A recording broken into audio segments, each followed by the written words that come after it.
komentāri bija minimāli, programma jau, kas mums var izrakstīt beigām tuvojas, lai atmiņānās vietas, kur ierakstīt kodu, un tad vienkārši ej pa kodu cauri un dzēsāja rindiņas, komentārus.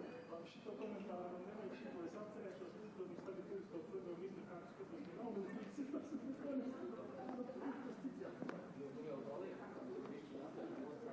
Tur jau tā lieta, es tagad atrašu klāties savā vecajā šitā programmā, kur es izrakstījāt, ka es savienos atcārās, viņš nedaudz nesasūs, tagad tu to esi viesi, rakstīs ir 86. Bet, nu,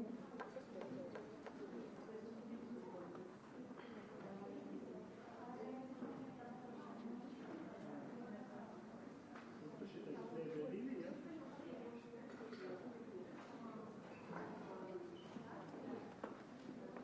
Kur tie pirmie būtu lielie? Vai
А давай говорить.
Cik Latvijas spēlē savās, tad visu laiku tā viena tāda saliek uz slēm. It kā tas būtu baigi mazais tur. Man likās, ka tev vakar bija labāk beigās, vai nē? Man likās,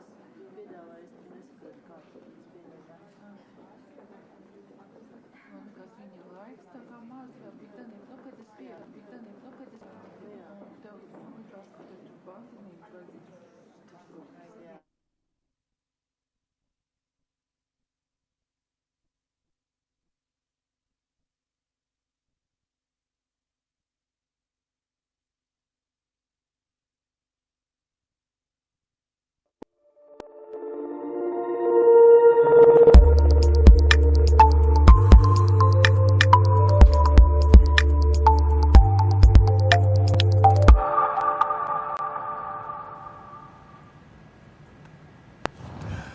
Hi, welcome to the 5th round of European Individual Women's Chess Championship.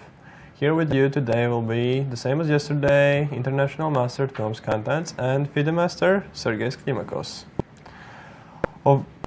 We are already in 5th round, so the pairings are getting way more tough, and there are just already matchups which we have seen happening already in the past in the tournaments, as all these players are very experienced. They have played each other in different kind of events, and there are some interesting statistics that we can already see from the past.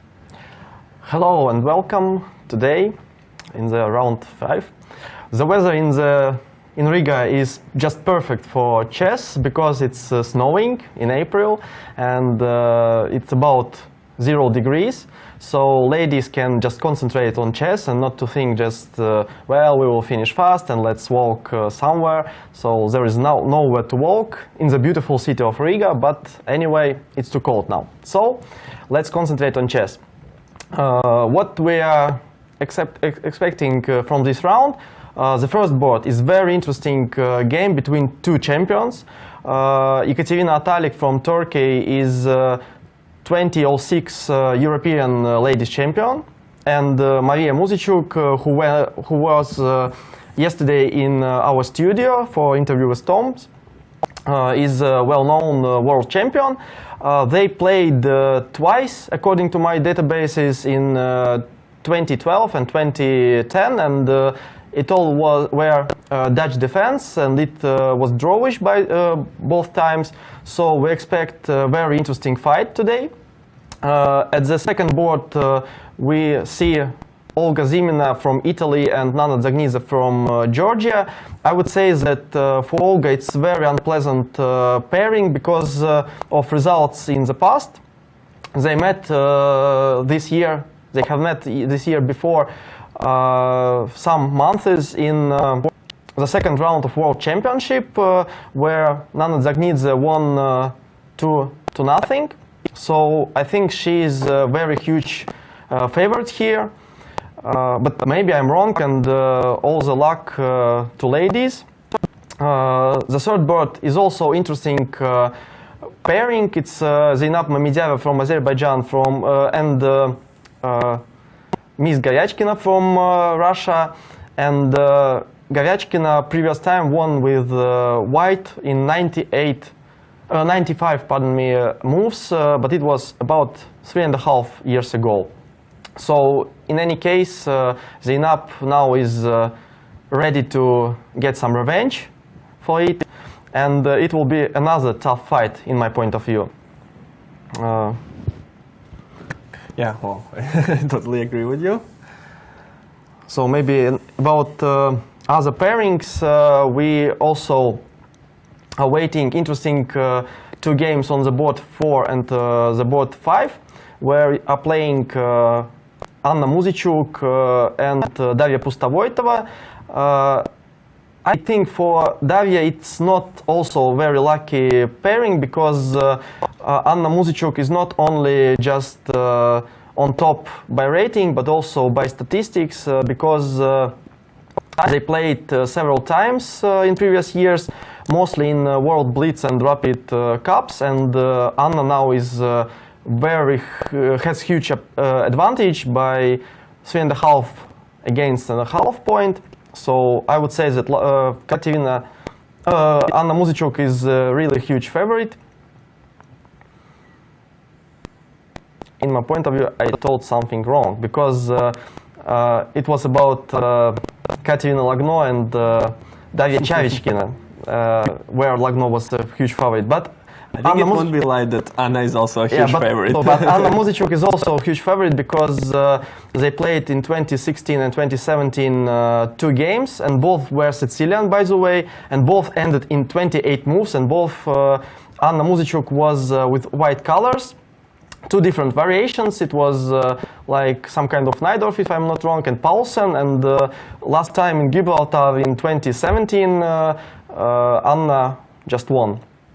So if we're speaking about other pairings, there is an interesting pair between 2 Russians, Marina Nechaeva, who was earlier Guseva, and if you not watching ladies chess hardly during last years, now she is married and new surname Nechaeva, but it's still very strong player Marina Guseva. I wanted to actually make a little remark about such situation, as it's very common now for women players that it's like a little trick. Once they get married, they are changing their names, and in the very beginning you are like understand that, okay, there are few games in database, so definitely there has to be something wrong, and you start to look into it. But actually, once something like 2-3 years have passed, there are more than like 100-200 games. So you can actually miss this factor, and don't think so far that you should start to look into the Wikipedia or Infide archives to find out the real name. And it's like a little bit like hiding your exactly repertoire. Okay, sorry. Because I saw Marina first time in 2006 I think 2005 or maybe 2006 on the zonal University of Baltic States, where she came team from St. Petersburg team with Alexander Ryazantsev and Maxim Novik, and it was very powerful team.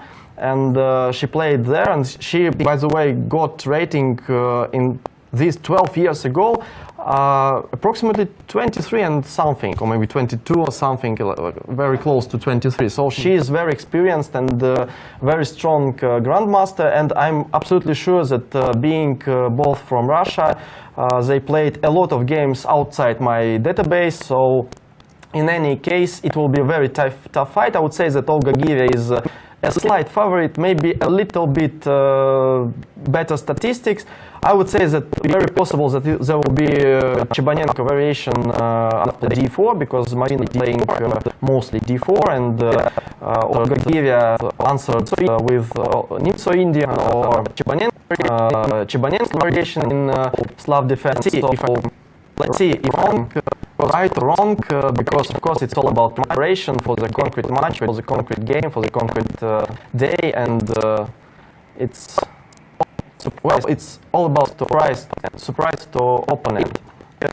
If we speak about leaders, we have 3 boards with leaders who have 3.5 points.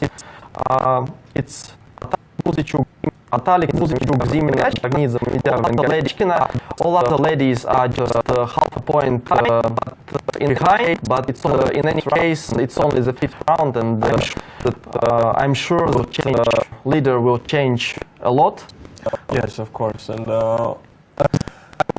as I wouldn't say that now this half point advantage is giving too much. It's always nice to have more points, of course, but I think about some predictions or anything we could talk maybe after the freedom day, after the round 7, and then it will be more clear, and it's only 4 rounds left, and usually you already see some path for where players are going. Yeah, it's Swiss system. It's all about the end of the tournament, because you can start brilliantly, but if you can't continue your best chess, then last 2-3 rounds will change everything for you, unfortunately. So speaking about So speaking about other from top 10, we will see very experienced Monica Sochko against surprise of it, maybe all.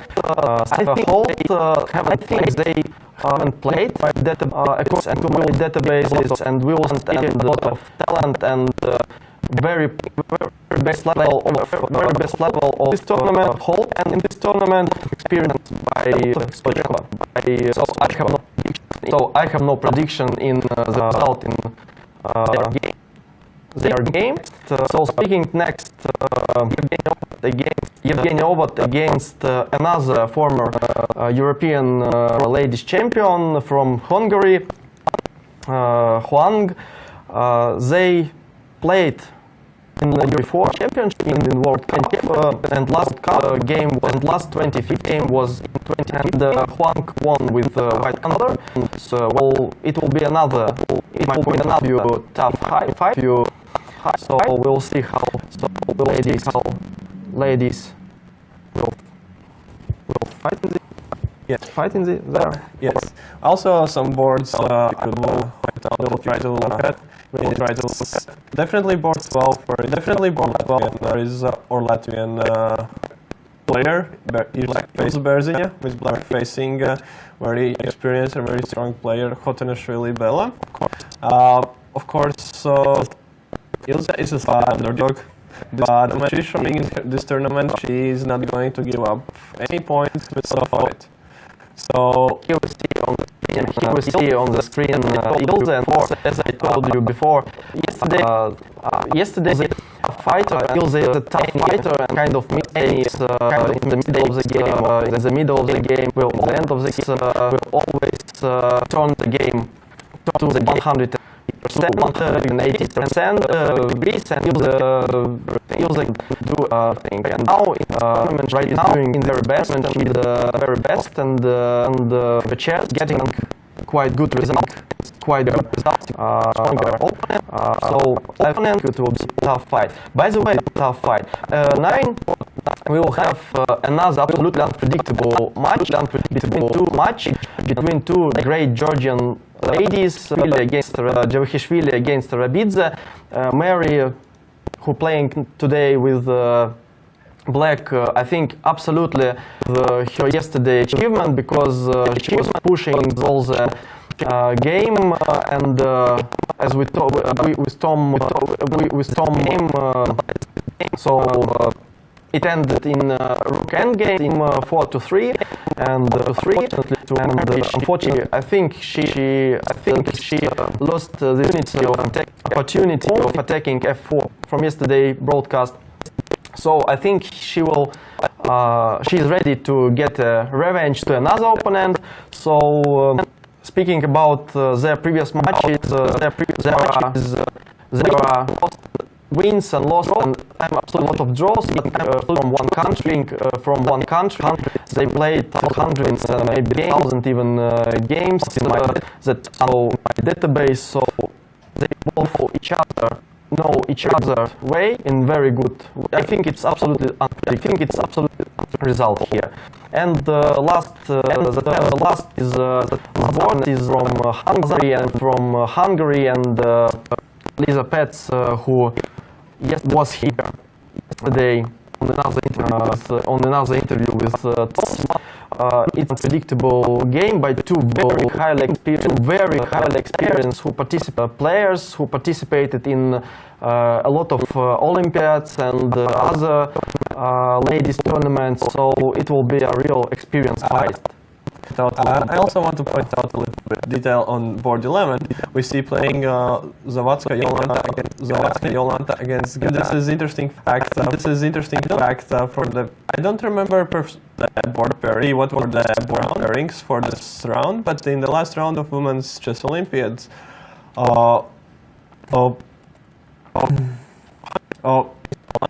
and Poland won thus taking home medal. And as far as I have spoken with some people from Hungary, they not so nice memories from that, and there might be some inside wish to revenge a little bit, so we can keep an eye on this game as well. So for now, we are still waiting for moves for games. But what's interesting now that on first 10 boards there are now a lot of champions, former champions fighting each other. So as Tom said in the very beginning of today's broadcast, it's with every round this battle becomes tougher and tougher, and I think we'll see today a lot of very huge battles made by ladies, and nobody wants to have a quick draw, so long and a lot of long and fighting games. While we are at that, I think we should actually take a little small technical break to have games going on, and that we could come back to you with actual positions and try to give you some insights of what's happening. So stay tuned, and we'll be back very shortly. It's a new theory. I personally don't like such moves, as you are giving your opponent very clear message that you're committing to, for example, putting your bishop here to b2. So I personally like to do universal moves first and then to start only with the committing moves, but of course they are prepared for each opponent directly, and maybe it was just some trick to avoid some certain line that opponent is playing, or just to lure into some structure which is more favorable and more easy to play for her.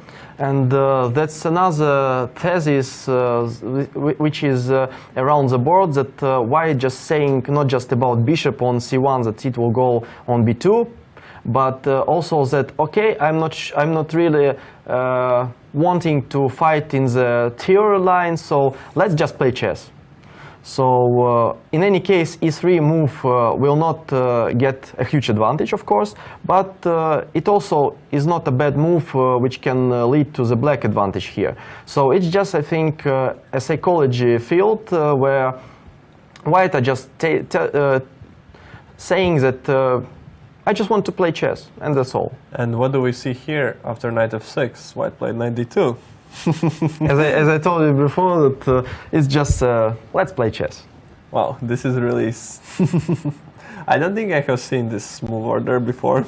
I'm pretty sure that I'm not either. Maybe it's a novelty. Okay, so... No, it's not. You know, in correspondence chess, there are 21 games playing knight d2, so g6 is absolutely okay, and b3 is a novelty, yeah. 4 moves are enough to get a new position on board, so well, it's all about the chess. Yeah, I mean, well. So bishop g7, bishop b2, castle, knight gf3, a5, a3.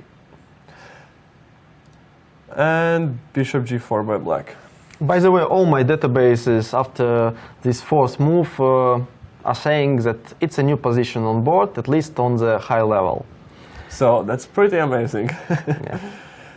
That in the world of 21st century, when all the analysis is done or will be done in the closest future, in any case there are 4 moves combination, and we have totally new position. It's absolutely amazing in my point of view, and white are not giving any advantage at all to black, making these 4 moves. Just not fighting for the opening advantage. Yeah, opening advantage. Yeah, so I think we can leave this game as well for now, as it's just developing. There are going to be a lot of things happening, but for now, there's not much we can say about it. It's just a solid standard, not standard, but solid position. So going on to board 4. Where Anna Muzychuk is a huge favorite against Daria Pustovoitova, but here I see one interesting detail on the move 3. Anna declined playing open Sicilian. Yeah, it was met before when they played in 2016, but it's a very interesting choice made by Daria, because she played knight d7, I'm not sure about my not analysis, but maybe evaluation of this move, because when I'm speaking with my pupils, I always say that bishop d7 is a main solid line. But if you don't want to draw easily, then play knight d7 and try to overplay your opponent, because after knight d7 there are some kind of Spanish type position after e5, c3, d4 and so on. There are even just switches of opening to the Spanish lines.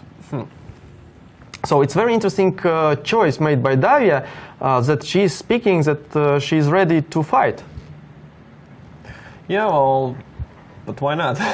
Of They course. all are here to fight, and as we are seeing it, rating or titles, they are not. It's not scaring these players. They are just playing chess every game. So, and yes, we don't see a main lines with playing d4, still declining opening position. But also Anna is saying that she just wants to play more different kind of structure than Sicilian. d4, cd, cd. Okay.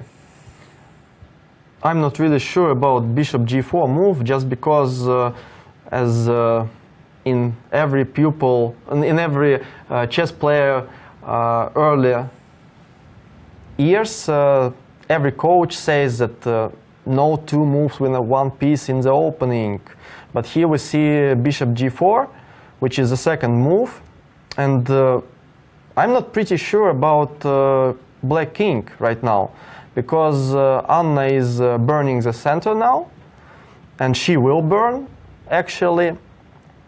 And I'm not really sure that black will have a lot of time to make a castle, because, for example, the first question is what to do with the knight g8. On f6 it will be not stable because of e5 move. So a lot of questions. Well, of course we have options of knight f6, e6, and e5 can always be met by knight d5. I think it's more about actually having the strong center as a thing, and that black won't be able to perform really the standard idea which they want of d5. As it feels like there should be some way to now punish this bishop being on g4. But what could it be? Maybe you can even take right now on d5 and play something like queen b3, or it will be too much to allow to take on f3. I see two interesting possibilities after knight f6. First of all is to ask documents to the bishop, like playing h3. Yes, that's just an interesting to idea. ask opponent what's next, because the third move with bishop, or just to exchange and lost two bishop advantages here. And the second interesting, even maybe more interesting idea is to play d5. d5. Aha. Yeah. To show just the idea why this pawn can't be captured, as it's a very classical idea, just to check and pick up this guy. Yeah. So let's say after d5 and maybe g6, which would be logical move. Then we probably finally develop with knight c3, Yeah, knight c3. bishop g7. We can ask this bishop where it's going, or simply develop bishop to e3. I think h3 is still the point. Yes. And now probably, well, black has to take. If they played bishop g4, then to go back with the bishop would be just too much. And we are reaching something kind of position which, well, white wants to achieve by playing this opening, to have strong center, no way to really challenge it, and just a space advantage. Exactly, and the good bishop right now. So maybe advantage not so huge, and it's still in playing phase, but white achieved a lot in reality in this opening. Yeah, so we can, I think, safely say that Anna is quite happy with her position. And we also see that on time that she's already 15 minutes up on the clock, so Daria probably realized that something is not exactly as she was hoping it to be. So can we switch on the board 5, where Katerina Lagnos plays against Daria Chavichkina? Well, that is something very interesting happening here. So it was Caro-Kann and two-knight system. Okay, just to show. It's a very solid line, maybe not very popular these days, but in any case, very solid line. Yeah, knight e4 and knight e2, it's a very standard idea. Probably 16 or 17 years ago, my coach told me that this knight should be caught in the center after knight f3 to g1. And there are interesting lines. Today theory says that it's impossible, but 17 years ago we hadn't Stockfish and Komodo and all these databases. So there were books where were written some interesting lines, how to catch this knight on e4. But, well, today theory says that it's impossible. So it's a playable variation. Yeah, but it definitely looks very anti-human and very strange to play knight e2. Yeah. So queen b6, d4. Idea of queen b6 is to force white to play d4, not to have problems with pawn going to d3 and attacking this knight. And knight fg1. So my coach 17 years ago was particularly right. Is here f6 by black, f3, knight g5. Yeah, ef. and that's the point why today's theory says that this knight is uncatchable in reality. f6 move, yes? Yeah, f6 move, and the same idea is in one Sicilian variation. By the way, with bishop b5 check, bishop d7 take, and castling c3, knight queen e2, and so on. And where knight from e4 also goes to g5 and f7. So this idea right now is alive in two different, absolutely different variations and openings. So it's all about the theory of 21st century. So, but what it definitely gives is development of very strange looking position where players will have to play something extraordinary, something that they are not used to, and it usually helps the stronger side. Yes, but one interesting point that it's not a novelty right now. It's not a new position. It still was played several times. So if, again, Daria or Katerina coaches are familiar with ICCF databases or maybe IECG databases, so they are quite familiar with these lines, so nothing new here. So we see bishop e7. But I totally agree with Tom's that it's a very unpredictable position, and yes, indeed, strongest player can play this type of position better, probably. So c3 we see, knight d7, both sides completing development in, well, very strange way as it's required by position. And f5. That's a very nice and interesting move, where white is just simply trying to gain some more space for bishop, and after something like ef, probably just playing bishop d3. Yeah, and just attacking the pawn. Attacking the pawn, and well, black can try to hold on to it with something like knight d6. And maybe knight h4 even, to take this pawn with the knight. Yeah, and also now there are some maybe checks like queen h5. And so obviously black can't afford to do something like that in the opening, and move e5 is totally logical. Yes, but I'm not sure that it solves all the problems in this position, because after f5 and e5, there are such problem as white can do nothing at all, just developing pieces, let's say queen e2, or maybe bishop, or maybe knight h4, let's say. White are not forced to do something. Maybe, okay, knight h4 is not a human move, but let's say bishop e2. That's what we had in game, just development of pieces. It's absolutely human good move. And bishop d7, just castling. And I'm not sure what to do with the black king, because after long side castle, I'm not sure about this position at all. Well, I want to note that Katerina Lagno is on 1 hour 33 on clock right now. So it's pretty safe to say that it's her home preparation still. It's all she already had this position at home. So she's probably very confident about what she's doing. She knows that she's having some slightly better position, and she probably are familiar with the plans how to develop this game further.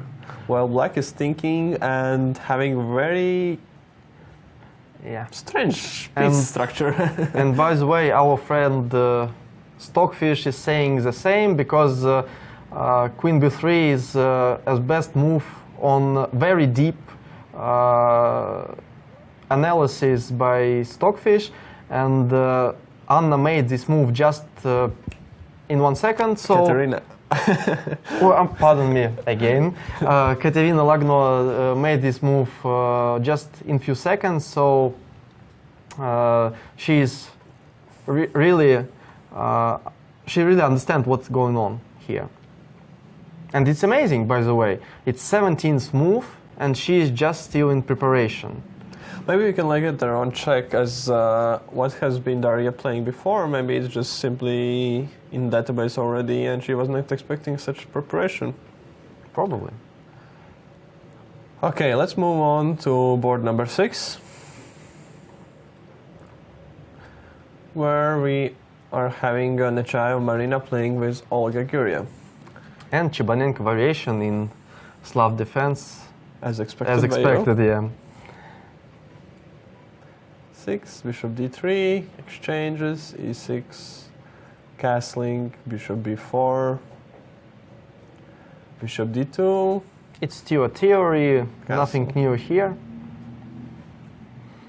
Queen c7 and c5. That's what we have right now. Doesn't look like theory anymore. No, yeah. So what white wants is to, in a dream scenario, to put all their pieces on b file, like rook b1, rook b2, b3, other rook to b1, and just to pressure for this b7 pawn.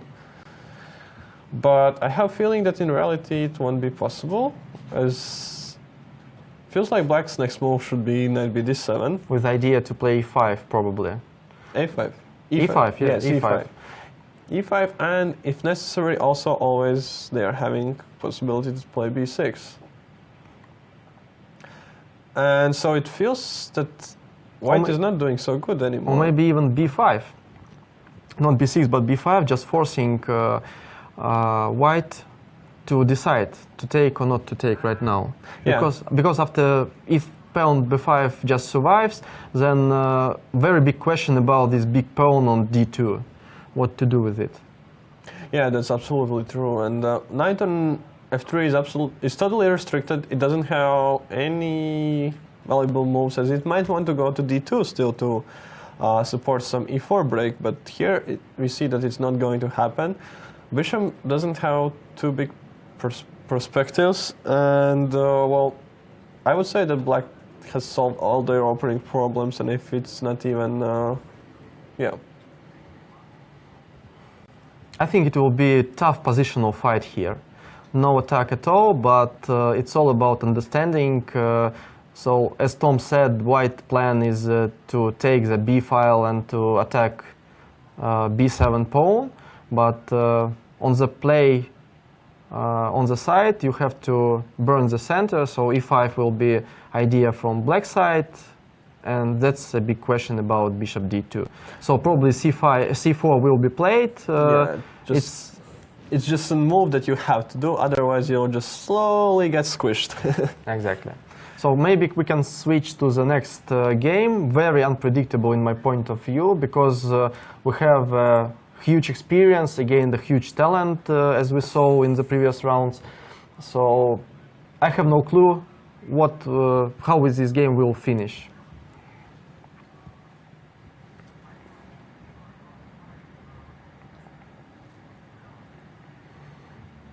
So with the different move order, what we are seeing is some sort of King's Indian structure. Yeah. First of all, it was like Indian defense, but like now after g6, it's King Indian defense. So it's all about theory, nothing new here, by the way. Because in King Indian defense, I think there is something new we can achieve at move 26, 25, maybe 30, because it's a lot of theories there, a lot of games, a lot of databases and knowledge and books written about it, amazing books, by the way, and it's hard to surprise in King Indian defense. So, b4, AB, Rook a1, Queen a1, Knight a6, Queen a3. But interestingly, both players already are spending time. Yeah, and in this, one more interesting thing that we have over 15 moves in just 50 minutes, so they are still, I think, in preparation, or at least before 1 or 2 moves. So maybe last move was a new one. I think they're out of preparation, because you usually try to save time and spend already some 15 minutes on familiar position. I think it's too much. Maybe. But Monica is still only 12 minutes spent of your time. So maybe she was just trying to remember all the lines and just to get a good mood to this game. No, that's also possible, of course. Or there was played some little sideline, as I'm not familiar with which is the main lines here, which are some sidelines, and that she had to remember what was exactly the precise response for that. But I would say that this is a position that favors her in experience, as it's very technical kind of position for understanding and piece maneuvering. No clear attacks or tactics or anything of that sort. And what's interesting about King's Indian defense, you always have not to listen Stockfish or Komodo or some other engines, because very similar situation in analysis of engines is like to show +2 or maybe +1.5 for white, and then checkmate in 10 moves made by black. So you just have to think with your own head, with your brain and your experience. And actually, I like this position for both colors, because white have amazing space advantage, but black doesn't have weaknesses at all. Maybe, okay, knight on e6 not very perfect here, but I think Sarah will find the way how to activate it. And I think we have a lot of fight today in this position and this game to see. Yeah, definitely. So, as we are scrolling through the openings of all our top boards, let's go on. And interesting moment, former European champion is out of our top board. So let's see the next game. Evgeny Ovod against Huang Tan. I'm sorry if my pronounce is not good, because this Hungarian lady has very difficult to say name. Okay, let's look at the position. It's just shame on me. We have started as promised to be something like a Dutch defense some sort, but we are having just a Stonewall position. Yeah. with d4, but just with d3, probably trying to keep position as open as possible, hoping for some breaks later on with e4. And bishop d7. So far both sides have done, I would say, pretty much standard stuff for this kind of structure. White is trying to centralize all the pieces and prepare e4 break, and black has developed all the other pieces more or less okay, and now they are taking care of the bishop from c8, who wants to maneuver further probably to g6 or h5. By the way, it's interesting moment that really, as Tom mentioned, here is one more idea to play really on g6 and to take this diagonal, to play like f4 and to control e4 square. So not only bishop h5 the idea, but also to place it on g6. But this is standard maneuver for white-black bishop in Stonewall. So right now nothing new here. Probably we are going to see something like knight e5 now, bishop e8, and either rook e1 or e4 straight away. It's a good question.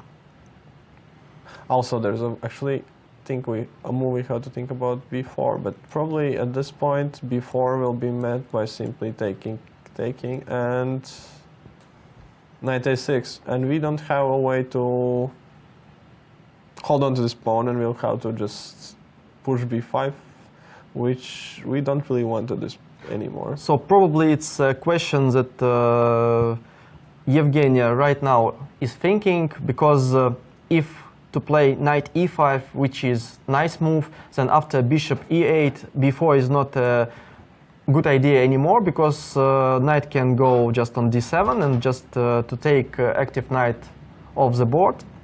But it still maybe wants to go to a6 to make why do something about b4 pawn? Probably. In any case, white should expect both moves and to calculate everything properly. Yeah, and this is, as you said, very standard kind of structure. Standard moves have been done, and we'll move on and return to it later. So next game is very unpredictable for me, and it's very interesting game to watch, I think. And also very interesting opening, as white played second bishop f4, which was answered by knight c6. Is that something common? I'm not sure about it.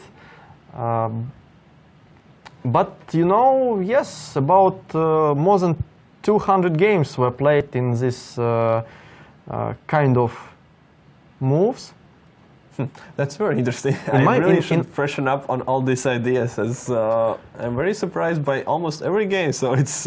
But speaking about bishop e4, now it's a very interesting idea and very popular idea, because London system after knight f3, let's say c5 and so on, is really often guessed in the top tournaments, because Magnus Carlsen, let's say, playing London system and bishop f4 in some different combinations. So after Magnus started to play other strong grandmasters, and we have a lot of games right now playing in London system. I'm pretty sure that all over the world in tournaments in this particular minute there are a lot of London systems right now. I think it could have something to do with the fact that this opening keeps on the board every single piece. It doesn't close the pawn structure. There are still flexibility on both sides of the board. So what it does is provide just a chance for a game where the stronger side can just outplay the weaker one without need to know too much theory. So we are seeing some sort of anti-London line, we could maybe call it. Probably, yeah. Probably there is some correct name how to call it, but and castle knight d2. So white has more or less developed standard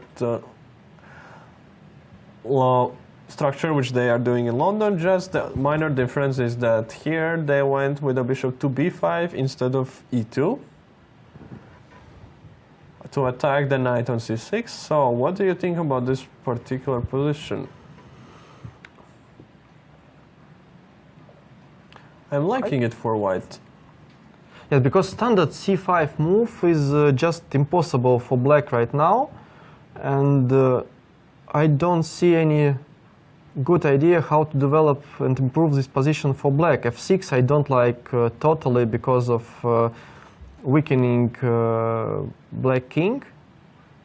Maybe it has to be played. Maybe, yes, but that's the way to justify knight on c6 by preparing e5. Exactly, yeah, but I'm still not sure about this idea. Well, if it was white to move, I guess they would play g4, h4 now. Yeah, that's an interesting idea. So I think that black has to do something. So, and it could be either yes, f6 or some sort of knight g6 and no, and challenging the knight in that way. But I have a feeling that it doesn't work really. For example, something like bishop takes e5, d takes e5 and knight g6. The problem is that we can, even without recapturing, we have a move of g4 now, when this bishop doesn't have too many squares and it will be forced to retreat to g6 in this way, where white has achieved everything they wanted. They have huge pawn march on black's king and just space advantage. But it's possible that I'm simply missing some break like d4 very soon, and in fact black is totally fine. So in any case, it's a very interesting position, and it's out of theory right now. So we will see a lot about just playing chess here in this game. So maybe we can switch to the board 12, where is playing our Grandmaster Ilze Berzina against a very interesting player from Georgia, Bela Khatinashvili, which is a slight favorite before this game. But what I'm not liking on the first glance is the time difference. Ilze is down 50 minutes. That is enormous amount of time, and that would probably suggest that Khatinashvili Bela is still in her preparation while Ilze is just figuring out everything at the board. And the bad sign for Ilze is that it's just still a theory. So it's not even about the preparation, it's just about to know theory variations. This is familiar to you? Yes. Yes, it's familiar to me. Rook g1 is not most popular line since bishop e2 was, but rook g1 is very interesting idea. And of course, playing Slav defense, black should know this idea. So after... It was actually, she was strict in playing Slav defense, because if I'm not mistaken, that's not the opening she's usually playing. Yes, exactly. So as it started with knight f3, d5, and c4, and well, very nice and tricky at like attempt to so-called mix waters and confuse your opponent, and yeah, she went for c6, seemingly safe, which was met by e3, knight f6, knight c3, e6, b3, bishop d6, bishop d2, castle, queen c2, still not playing d4. Interesting, it's not a Slav defense right now. Yeah. And only one move, d4, and well, it's Slav defense. Yeah, and that's... Okay, here is not d4 anyway played. Yeah, but it's going to be, yes, you would guess? Probably. Or you think Or it's maybe still even possible to wait and Yeah. avoid playing it? Yeah.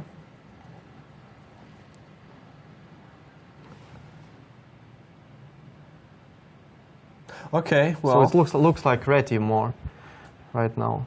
it's But in any case, it's not a new position on board. It was played before several times. Statistics close to 50%, so Black are doing well right now. The only problem is that Black are thinking too much, and Bella Khatinashvili spent only 4 minutes or even less. she just started to So, think after Queen E7. Yeah, for the first time. she's just making moves that was analyzed in her home laboratory labs. So Yeah, and to have 40 minutes after move 10, that is already even close to just being in time trouble already. but in reality, it's a style of Ilse. She tries to get a position, playable position, and then to overplay her opponent in the middle game or in the end game. And by the way, the biggest mistake Bella can make here is just to think, okay, I'm okay. My opponent is out of the theory, so I will get advantage. And no, Ilse will fight until the end, and she will find every single chance possible. And she's a really dangerous fighter, so the best advice to Bella, not to relax. What I want to look at next is board 11, as from I'm noticing that there is a very unusual pawn structure. There are triple pawns on e-file, which is always a very interesting thing to look at and to think about. We had a Sicilian defense. Yeah, position. Maratsev variation in Dragon. Yes. Bishop e3, queen b6, knight b3, and taking on c3.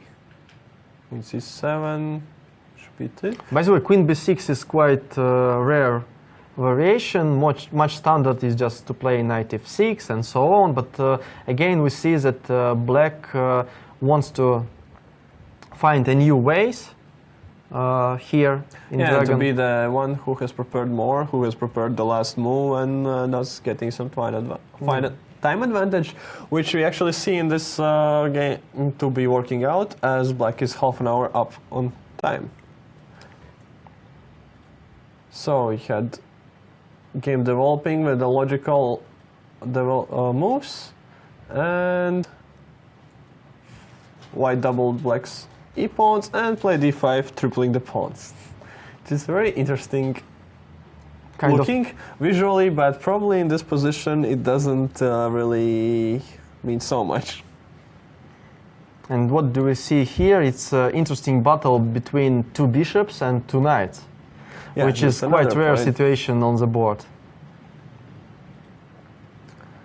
At the moment, White gave up 1 pawn in order to triple Black's pawns, and it feels like there is another pawn falling. So On c4, yeah. yes, so 2 pawn advantage is a lot, yet in the same time we have 3 pawns here, which can also be sometimes counted as 1 pawn.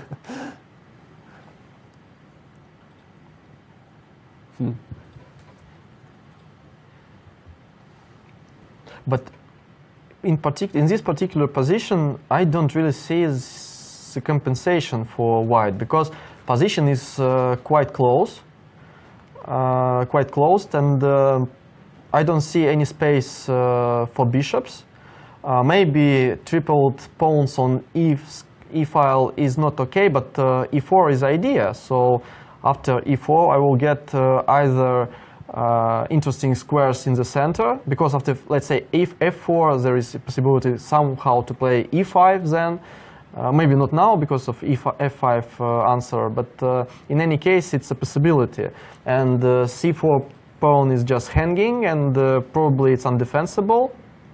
And the big question is what got White instead of this? And also the thing is that once the one c-pawn falls, the other one is also going to be very weak, and you'll have to put a lot of effort in defending it.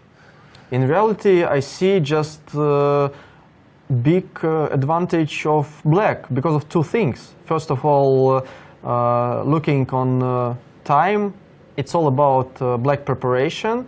And looking on position, I think black just got advantage, and our one of the most unpredictable games now becomes a clear advantage for black, and probably a revenge. Yes, this is not looking good for a Polish player at all. So she just played c5, trying to close the c file.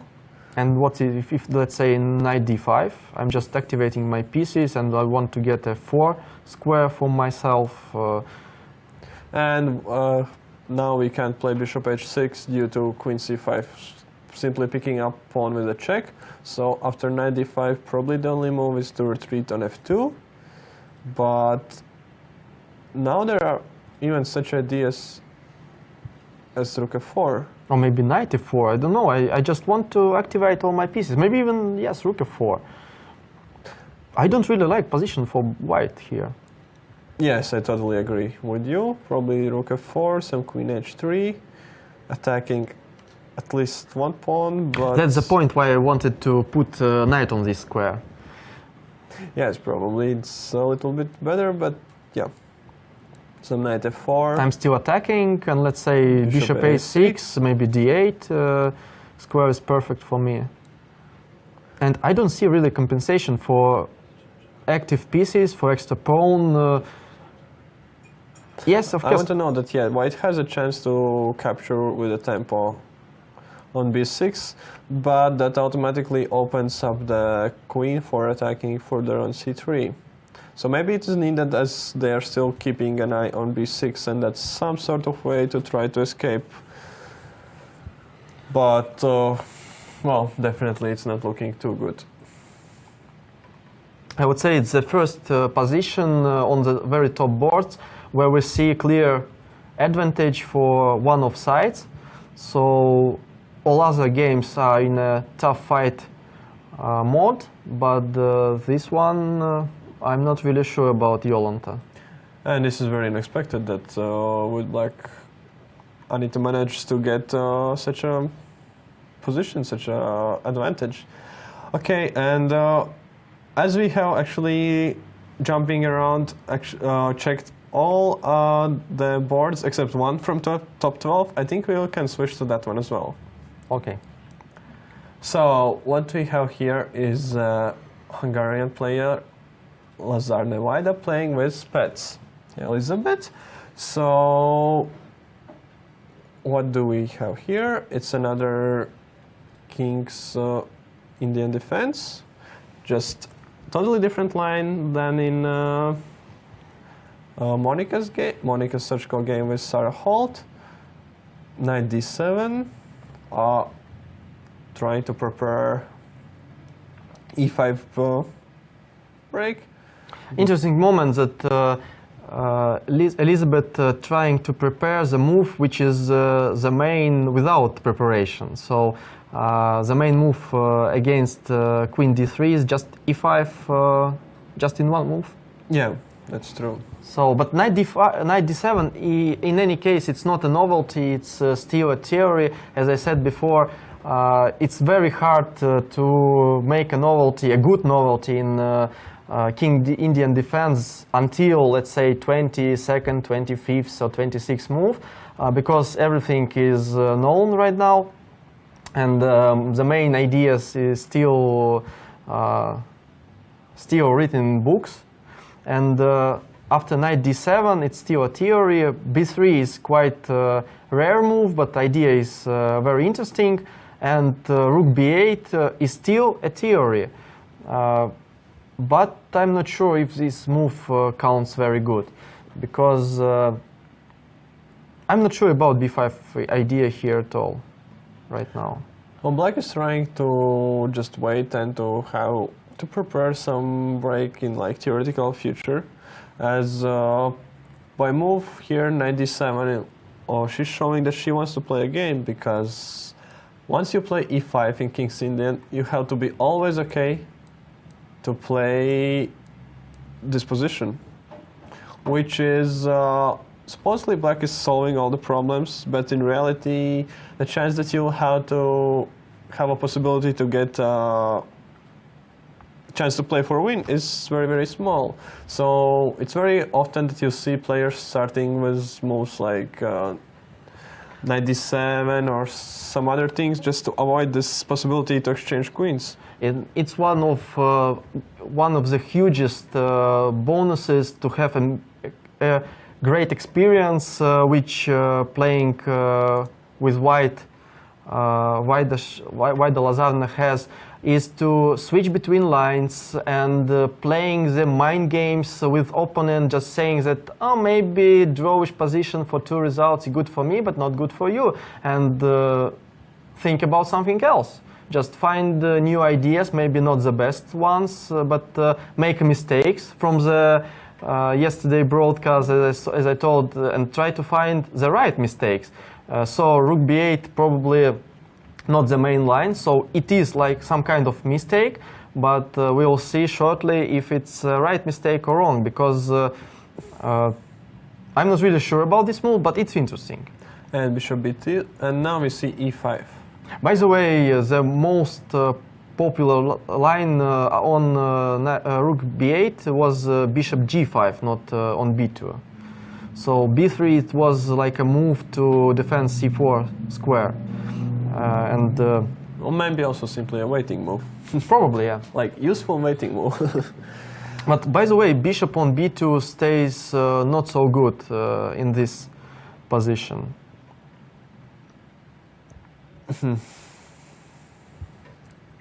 And what we see after e5 is indeed capturing on e5, and now we see bishop a3.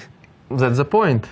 So in a way, white gave up a tempo, but it could be that it's still probably rook e8 must be played. So and rook d1. I'm liking white's position still more, as this control over the d file is very strong. And but now I start to realize that in this particular position, now b5 is really a good idea. Because right now, yes? Yes, just b5, because it's King Indian. It's all about sacrifices, positional sacrifices, and it's all about initiative. So playing b5, let's say, I think that white can't take on b5 because of, let's say, take knight b5. There is just e4. And e4, just yes. And I'm pretty sure that Elizabeth will play this move. Yes, that's very interesting. Straight away, also asking bishop, what is it doing on a3, as there is threat of b4, and just causing some problems for threat on b4 is double threat, because it's not just a double shot, but also it's a threat to e4. Because knight now is hanging. Let's say for something like, there's no move like bishop b2, because it could be met by b4, and if knight goes away, we still have e4 now. But knight can go on e4. Yes, that's true, of course. That's interesting line. Don't we have there f5? f5, I'm not sure, because of queen check, d5. Yes. f5, and there's queen d5 check, at picking up knight on c6. So knight e4 is still an interesting possibility here. But after bishop b2, black are not forced to take to advance the pawn. Maybe we have e4 straight away, actually, after bishop yes, b2. Exactly. Opening up this bishop, as now knight e4 is met by bishop b2. Yes, b5 is very interesting idea, and if it gets played, this and game it's very will become logical. very sharp. It's very logical. Well, once you have played rook b8, it's... If you said a6, it's A. Rook b8, it's B. So you have to say also C, and which is b5. Okay, so we have taken a look at the openings of all top 12 boards. And are we going back to them to see what's happening on boards, top boards, or we are still looking for some maybe crazy lines in other games?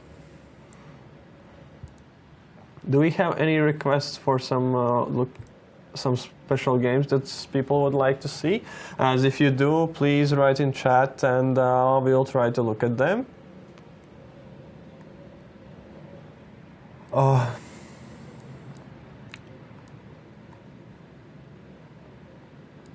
Okay, for now I'll go back to board 1, on which we left in the after the opening, where everything got exchanged on e5 and bishop d2 was played, concluding that it's a pretty standard position, and white is going to try to achieve some advantage due to the isolated pawn on d5, and they'll try to exchange some pieces and reach some heavy piece endgame, trying to create a pressure against the pawn. So we had a6, knight d4, rook e8, knight going back to f3, bishop d6, bishop c3, knight e4. Very big maneuvering game. White is preparing to, probably we'll see bishop d4 as the next move. And then black is having possibilities of switching to some sort of attack mode. But actually, I do love black position because they got everything needed, because knight on e4 is just perfect. Bishop on d6 is already looking in hunger to the pawn h2. We can activate our bishop to g4, let's say rook e6 maybe, in some kind of variations. And I don't really see what white have got, because no attack on the pawn d5, just blocking it with bishops. Bishop on d3 I think also is not very good, since it just looks on knight, which is untakeable, I would say. So I really like black position here. Yes, and probably that's the reason why white played h3 now, to avoid bishop g4, which would be the perfect square for this light squared bishop.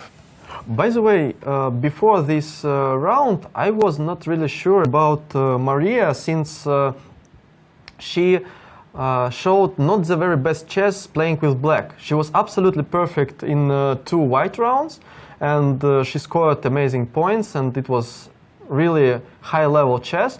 But playing with black, Maria wasn't so good in the first round, if I'm not wrong, and against Sarah Holt, if I'm not wrong. And she could lose even more points playing with black. But this round today, it's the first time she has amazing position playing with black, so probably she's just entered to the tournament right now, and from this moment she will play just the best level chess. Yeah, so you're saying that you're actually liking black's position here more than white's. Yeah, absolutely. Yeah, it does seem like it can't be too good for white once you have played went with the knight to b5 and then went back like this to f3. It's like such a long way, and also either in order to develop bishop you had to play bishop d2, bishop c3, and it's all just so very slow. And and meanwhile black were just improving their pieces, and so probably something like bishop f5. Bishop f5, yeah, rook c8 move, and so on. And also you have this situation now that you just played with a knight to f3. So once you're met with bishop f5, you can have this psychological factor holding you back to play knight d4, as you just came from there, which is it shouldn't be a thing, but it actually exists. So yeah, it's very nice opening for black development, and I think Maria is totally okay here. So I think right now she is a favorite in this game. Also, before the round, I saw that it's absolutely unpredictable since they drew some games before, but right now I think Maria is favorite. Okay, we are switching to board number 2, where we left it after exchange on c6 and concluding that white is going to try to play for the trying to reach good knight against bad bishop situation, but that black is totally fine as there is knight strongly in the center controlling all the squares, and it's just a complex position with uneven material. So it was followed by knight e4, very logically trying to reach the very nice square of c5 and restricting bishop on c8. Queen b6, creating some pressure for the d4 pawn, and at the same time restricting white's queen a little bit, as there is no way that white is going to capture on b6, as after ab, it just straightens out black's pawn structure and in the same time opens A file for rook. So with one move, black is achieving so much. So that's, and another thing what it does is it supports some c5 ideas with opening up the bishop. So obviously white is not planning on taking. That's why they answered with bishop e3, simply protecting on d4 one more time, as they're not too worried about giving up their bishop, as after taking fe. Position is too closed, and probably active knights will be not worse than 2 black bishops right now. Yeah, definitely. And then as well, white doesn't have to worry about d4's pawn anymore, and they can simply just put their rooks to c file and try to occupy c5, d5, e5, d6 squares, and just jump around with those knights and play against the fact that bishop is kind of stuck behind its own pawns. So black made a better move. It was rook b8, asking question to the queen, because now b file is completely on fire. So what will happen after, let's say, queen b6? After queen b6, yes, that's an interesting question. If now we want to take ab, or but now we want a little to play bit with the rook on b6. Yeah. Now the question about the rook, because it made the move to b8. Probably to take with a pawn is still a good idea, because it's just a question about one tempo.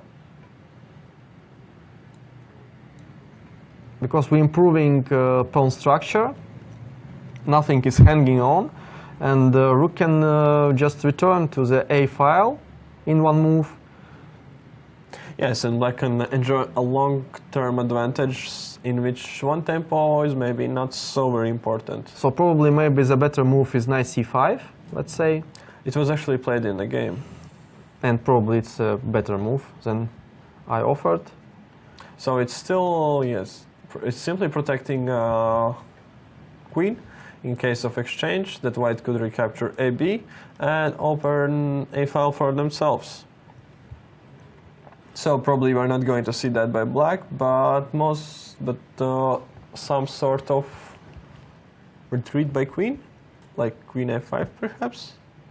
Queen a5 is impossible because of yes. hanging rook, but let's say queen c7, I don't even understand the idea. Yes, I agree. I would say the position is about to be equal, and we will see a lot of positional play here. So maybe we can return later here. Yeah, sure. And let's take a look at the last of our 3 leaderboards, and after which we could go for a small break. So where we left this position I would say it's total opposition of all other games, because here we see only 9 moves on the board, and we see that already half a time is spent. So it's all about playing chess here, about thinking what the hell is going on here. So what has happened here is White played a tricky opening, trying to trick Black, but the result is that she's not sure herself what to do, and she has spent already 1 hour on 9 moves. I can't say that that's preparation going well. Exactly. So what we had, bishop g4, h3, bishop takes on f3, she took with the queen, and c5. Black is just doing logical stuff, going for the center, and White is thinking. But from the other point of view, White has 2 bishops right now. Yes, maybe a little problems with piece activity because of bishop f1 and king is still staying in the center. But from the other point of view, let's say if we play bishop maybe e2 or maybe b5 even, and then make a castle, maybe not so bad for White as well. Oh. I'm not sure about mood of Zeynep right now because as Tom mentioned, it's very interesting that she spent already 1 hour to make 9 moves. This is kind of a little thing that I am trying to often tell to my wife, as she also has this tendency in some new positions like this, for example, that just to spend so much time. And once you start a game from move 3, where you are not prepared anymore, of course you can't manage to, in 1.5 hours, to think of everything for next 40 moves, as it's simply not enough time. If you, for example, have a preparation for 20 moves, and you have 1.5 hours for 20 moves, it's just twice as much as time, and it's more likely that you will manage to play higher quality chess. And once you are down on time into last seconds, your level of game is gonna drop significantly, because there also comes in another factor of stress. Because even if you have still 10 minutes on a clock and you're playing like you had the last minute, but you are still not so stressed. It's some sort of psychological human factor. Once you see this time ticking, that it's getting closer to 0, you lose a little bit of your objectivity. And I think that it's very important not to be perfectionist in these positions, but to simply do logical development moves in order just to save some time. It sounds so obvious that Tom have said right now, but as we see, even so experienced player as Zeynep Mamediyeva, who played a lot of Olympiads, a lot of tournaments, and is amazing chess player. And by the way, yesterday she played just a great game and won with black color. But you see, even such experienced and great players sometimes not realize about it during the game. Yes, because well, it's very hard to make yourself to make a move once you're not totally sure about it. But it's like you need to give yourself some little push, some little reminder that actually those 10-15 minutes can be way more important than the 0-2 evaluation by computer. By the way, I just remembered our game in, I would say, 2012 in the last round of Latvian Team Chess League, when I was very good, very well prepared against you, and you shocked me with one move, and I just slept for an hour, and when I move my next move, my team mate just said something like, "Oh, he's not dead, great!" And of course I lost to you because of all the factors you mentioned today, because of loss of objectivity, about the drop of level because of short of time and so on. So yeah, I remember this point, this heavily pain point for me. So, okay, on this note, we'll also now finish and go into the little break. And once we come back, we will probably see a lot of action developing already. See you soon.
Hi, welcome back to the 5th round of European Women Individual Chess Championship. All the games are past their opening phase. Players are thinking about their plans and ideas how to proceed and simply how to trick their opponents. So development of things is not too fast, as we are only 2 hours in the games, not even full 2 hours. So players still have their time, and every move takes about 10-15 minutes, as this is exactly the moment that players feel the most comfortable in, as they still have about 40-50 minutes on average on the clock, so they don't feel the pressure that they have to rush, and they are just slowly trying to figure it out as much as possible and to make just the best decision.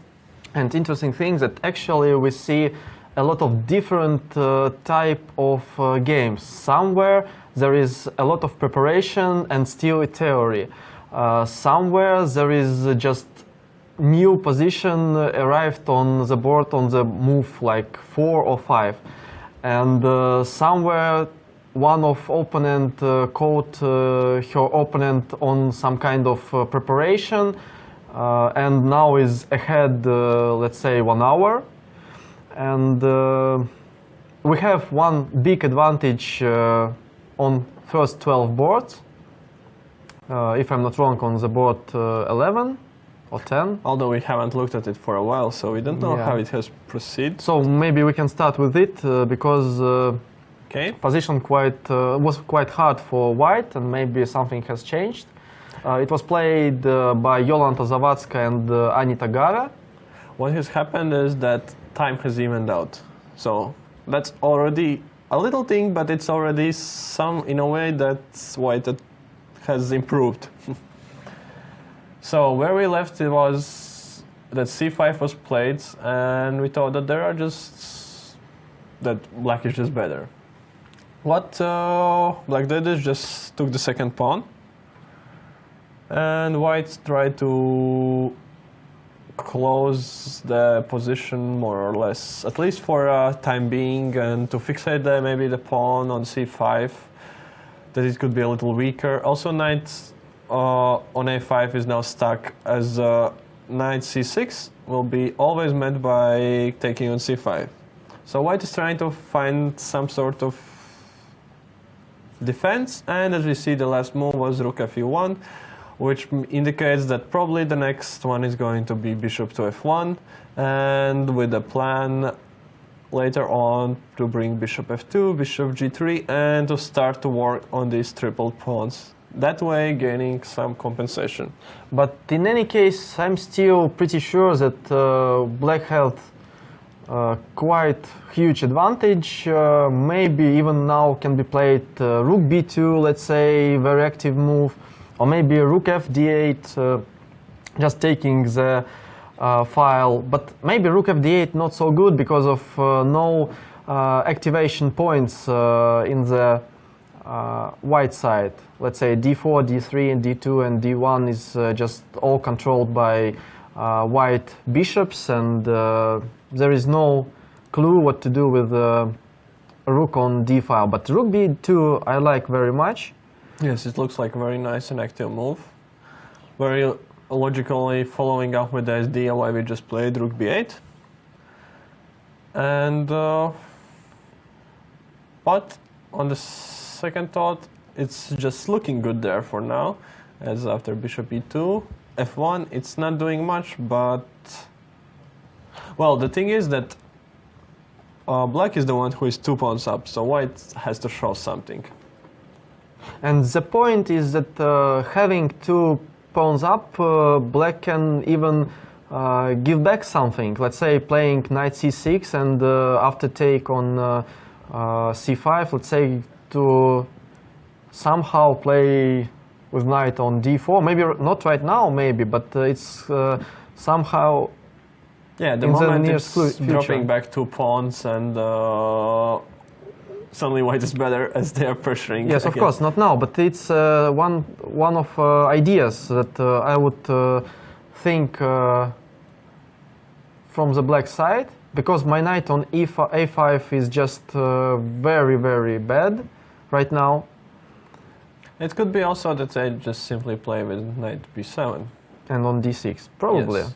And maybe I drop the c5 pawn, but consolidate my pieces, or just play knight d7 and knight d6, something like that. Or I just go back pawn on with e4. All these are possible options. Although I must note that in case, let's say instead of knight b7, sometime if black wants to give up this pawn, then after fe, we really see that it's only one pawn advantage for black, and these doubled pawns, they are more or less like one pawn, and they are not giving really too much of an advantage for black. But I would say that it could be one kind of transformation of advantage. Let's say closing the position, bishop f1 is very bad, and bishop e3 doing right now nothing, and knights in the close position can be good. So following probably with something like let's e5, say e5, yeah. And then trying to slowly prepare knight jump to d4, which would be a dream square for this knight. Yeah, I agree. If you would be able to put your knight in this position on d4, black is enjoying big advantage. So, as we can measure this position, black still has quite a huge advantage, so maybe we can switch to another game. We could go to the game of Ilse Bertinje. As I was just told, she did something very strange, and that her position is not looking good at all. We left it after knight b5, queen e7, where we thought that it's a very standard kind of position, but the main problem for black is time. So white played still with a very logical move, rook c1, simply taking control on the open file, and Ilse answered with e4. What do you think about this move? I'm completely not sure about this move, because it opens bishop b2. It gives all the important squares in the center, let's say d4, and we can go to e5, and I would say it's a problem. And by the way, playing just knight d4, knight e5, maybe even can continue with g4. And in my point of view, there is a huge attack potential for white. Yeah, I mean, this is really, knight is having such a dream square here on d4. I mean, it's threatening all the... Yeah, it's simply threatening to pick up, for example, here the piece. So black had to do something about it. You can't really play knight e5 because it's probably met by just capturing on d6 and knight b5. Maybe that's what she missed, as she thought that she's going to actually put her own knight on e5. That's not allowing f5. But here we have knight b5 and attacking the black queen, and queen has to do some move to still keep protecting on e5. And it's not possible on b8 because there is bishop e3, but also just the most simple thing is there is knight c7, and after queen e7, we simply have bishop a3 picking up an exchange. So maybe that's what she missed, and she thought that she's gaining some sort of control in center, and she's gonna be good. Okay, but... And by the way, listening to your analysis, I just remembered one very old but still gold phrase about in bad position all the moves are bad, and here it looks like bad position, unfortunately for us, cheering for Ilse. But yeah, I think knight e5 is bad move because of your analysis, and also this threat on f5 is quite complicated. So if we move like bishop b8 or maybe bishop c5 as it was played in the game, in any case knight e5 and g4 and g5, and the knight takes on g7 in some variations, maybe even before g5 is played. I am totally unsure about Ilse position, and I would say that it's the second huge advantage board we see on top 12 boards. Yes, G4 has been played, which is absolutely It's logical move, logical. as we are having rook on G1. Even if the rook was at the point on H1, I still think that G4 could be a very strong move.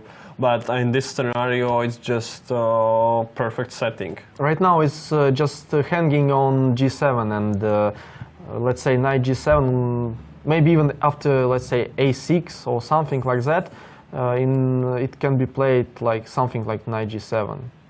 But maybe not. Maybe just Probably we not, can- as I can take your piece like this. I don't have to react, but the idea, what Sergej was trying to show, is that the threat is that after king G7 we have G5, and we see how extremely powerful is this bishop, controlling this diagonal and in no way being able to block it. So maybe we can switch to another game and just hope that Ilse will continue to fight here. Do you have some game in mind? Maybe we can switch to the second board where Olga Zimina played again Nano Zagnidze. By the way, it's something close to our analysis right here. A lot happened as in this position after rook b8, knight c5. As we predicted, by the way. Black actually took on e3, And f8, I'm not sure about this move and because e5. we analyzed this exchange on e3 before with you, and if I remember right, our suggestion was not to take on e3 because of improving white center to open the f file. And by the way, I'm not sure about this move. But it's actually a very concrete idea. I wanted to suggest it, but I was not so certain about it. As it's concrete, this e5 break, it's not that they simply are taking and playing on with the casual moves, but it's about this knight being kind of hanging in the But air. it's interesting that it's not hanging. You can just take, let's say, d or maybe knight e5, which that's was what also happened, played. actually. Maybe it's just a blunder. Yes, as it visually feels like this knight is hanging, but in reality, the same as I wanted to play before queen a5. We're forgetting that after queen c5, this rook is just falling. So maybe it was overlooked by Nana. Because right now white are just pawn up, by the way, and bishop f5. I don't see any pluses of this piece because all the white pawns are on the black squares. On the b file, I don't see much potential here.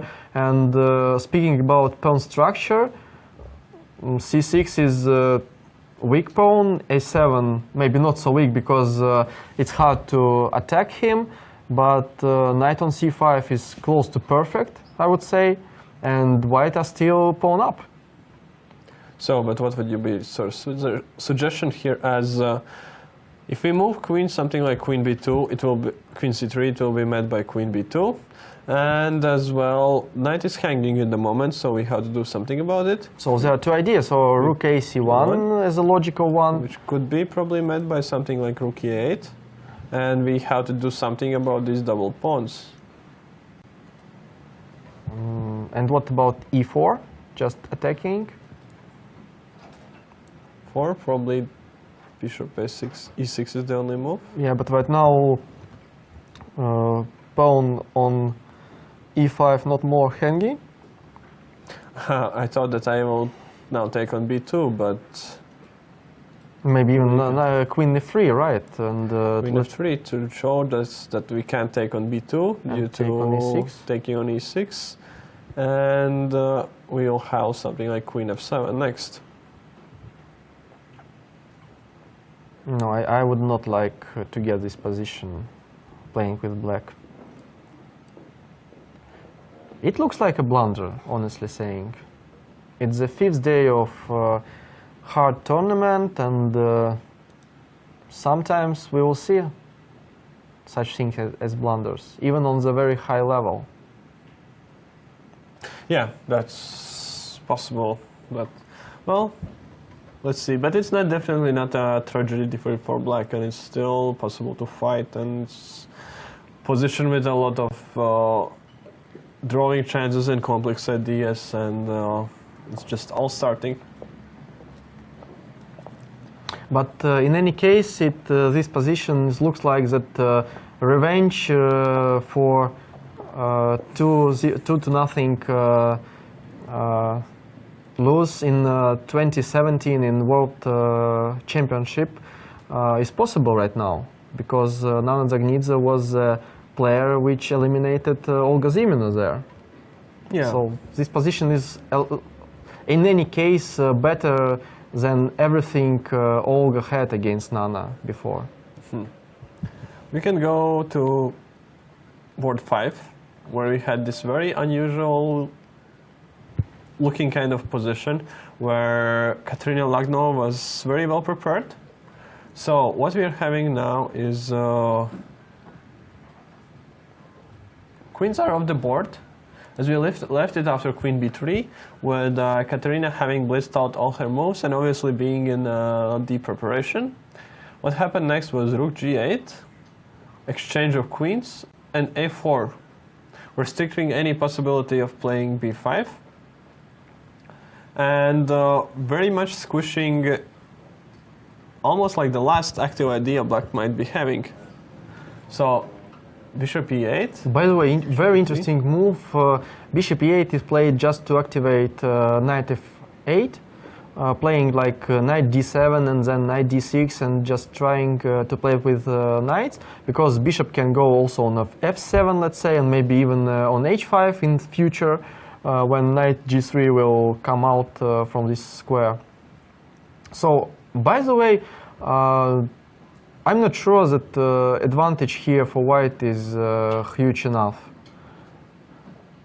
Well, that's the thing a little bit about playing in such squished position, is that you usually don't have a lot of plans to choose from. You usually have only one way to maneuver your pieces, as you just don't have space. So, as funny as it might sound, it might be a little bit advantage to have more easy way to play. And looks like, looking on the last few moves, that Daria right now is in a good move, in a good shape, and she is doing all the best things to develop her, to improve her position. And well, I am not sure that Katerina has advantage anymore. No, it feels like it's still favorable for white. It's like practically, it's this kind of maybe practical kind of advantage, as it's still for black, it's very hard to just sit tight and not do anything. But isn't this last move a blunder, by the way? Very aggressive, but still blunder, because what happens next if just black playing rook e8 and e takes d4? I'm not sure about these tactical things. Maybe even we can start with rook e8. And my idea is just to play to take on d4. I will have a very strong square for my knight on e4, and I can go with bishop, let's say, on d8, and bishop e2 is hanging, knight h5 is hanging, and yes, it's not clear what is knight doing on h5. It's from one side it blocked any advancement of h pawn, but it's not clear if black actually wanted to advance this pawn. And now we don't have any way to coordinate our pieces, as this knight is always hanging. So not so easy right now. Yeah, I agree. So we can switch to the maybe Anna Muzychuk and Daria Pustovoitova game. It's a board 4. The first board outside the leader team, the top 6. Yep. And by the way, Tom's d5 was played indeed. So we have something similar to our analysis, but only it was after played e6. only after e6, Yeah. so it's a little different after all. And here after h3, bishop wasn't given up. And it For was a moment. Okay, so it's transposed as if it would have been given up straight away. H3. If speaking honestly, I don't really understand this maneuver to play bishop h5 and on queen d3 to take on e3. It's some kind of mind games probably, but I don't see any idea here. Maybe it was to keep it still the pin active and just being ready to take any moment that is necessary. Probably. And also there's probably that was not in player's mind, but they win an extra move for reaching move 40. I would say it's some kind of mind games here. So we had bishop h6, knight e8 here, rook c1, king h8, having to retreat with the bishop now, knight f6 back, rook ct, queen d7.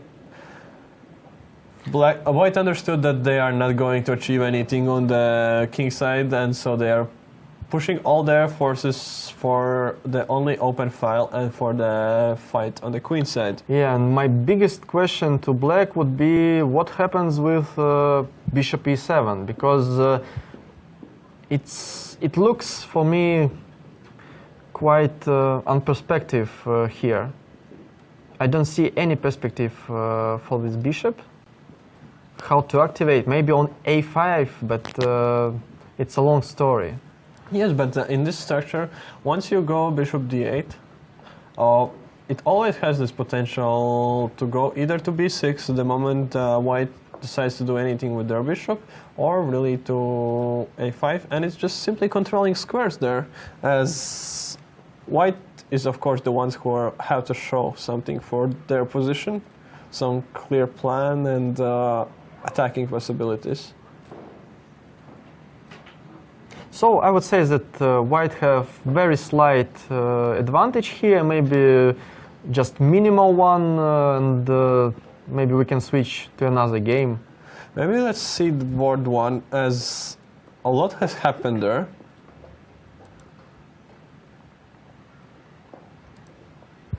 And we are in some endgame. Could it be that this game finishes already very soon in a draw? As we have reached different colored bishop position, one pair of rooks is going to come off very soon. And then it's probably just a matter of time till the second one comes off. And how did it happen? We left it after h3. Bishop Because d7. we left it is in completely complicated position, and right now it's like a changing storm over the board and no pieces at all, and where everybody left. So let's see. Rook d1, very logical. Rook c8, also logical. Pinning the bishop. Queen b6. Going not for the kingside attack, but trying to achieve some activity on queen side. And white just took on e4 and played queen d2. Mm-hmm. So, and it was by force a lot of exchanges, and now g4, and we have our current position. And Maria is still thinking, but looks like really that this position is very close to equal, and I don't actually even see how to play to win this game. No, it could be that she's absolutely okay with black to make a draw, being a leader, and just looking forward to scoring some more nice wins maybe with white. And she just tried a little. She didn't want to take too many risks, and just to see, yeah, if I have chances, I will try today, but if not, this is also good. But I'm a little bit upset because of I really liked the position after the opening for Maria playing black, and I really hoped that there will be some kind of checkmating ideas here, and well, I'm not I can't say that I expected a lot of exchange so fast. Even actually looking at this position a little, just feels like that white is the one who could be better already. As for example, if we go for something so simple as rook d8 here, it will be answered probably by rook d1, forcing to exchange a pair of rooks. And now move like rook e6 is possible, of course, but after check you'll probably just have to go back. And now I can try to do some waiting move of sorts. But what I wanted to show about this kind of structure, why I think that maybe white could have even some theoretically better chances, is that this bishop is looking very nicely at g7 pawn. And it's not sure if you want to play move like f6 here, as sometime later, in case white's rook gets to 7th rank, there can be some real problems for these pawns with some ideas of g5. And by the way, speaking about different colors bishop, it's all about activity. So here we see that white bishop is probably really better than black bishop, and rook is definitely, absolutely definitely better than rook e8. So we see activity, and by the way, we really see improving chances by king h2, king g3, king f4 maybe even, because how to stop it? g5, no. Maybe king e4 will be played after the exchange of rooks, and e4. Let's say we take a pawn. I'm not sure if it's winning, but in any case, it's a game for two results here, and well. Really, I really agree with you that white have some, maybe not very huge, but chances to play for win. It's possible that when playing queen b6, maybe she simply forgot about possibility to take on e4, as you have it in mind that it's always good for you if your opponent takes on e4, gives up the bishop, and here suddenly it's just working tactically. And tactics appeared, and yeah, tactics always appeared.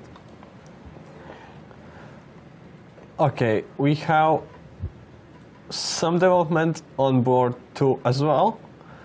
We left it in the position after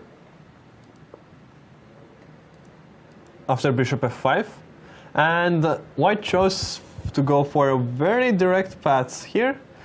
They played queen b6, ab, with an idea that they are right now temporarily sacrificing an exchange. Just to show what is the idea, that after gf there is simply a fork, picking up back material and being an endgame pawn up. And in case black decides to take on c5, once again I just play rook f2 probably. Or maybe rook f6 even. Oh no, okay. Probably it's a better idea because of rook b2 and rook d8 probably, and rook d2 and some kind of problems here. Yes, and we see a draw agreed on board 1. That's actually a little surprising for me that she didn't try to play on for white. As it's zero risk position, and you don't really need to spend too much strength. You have next 5-6 moves already lined up for you. Yeah, it's always pleasant to play for two results, but maybe it's just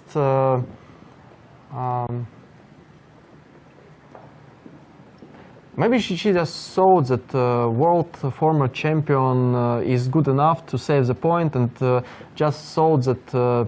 Okay, we can save some power for next rounds and to play more aggressively in the next round. Yeah, I agree.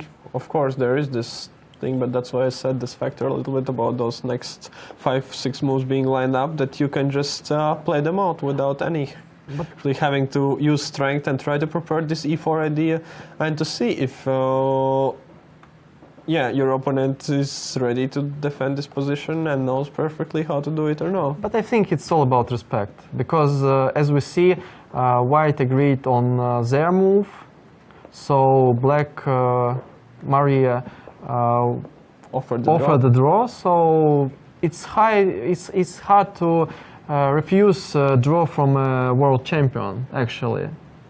I know it not for myself, for example, of course, but let's say when Magnus Carlsen is doing such moves and making draw fair, very often his opponents also agree or do something like that.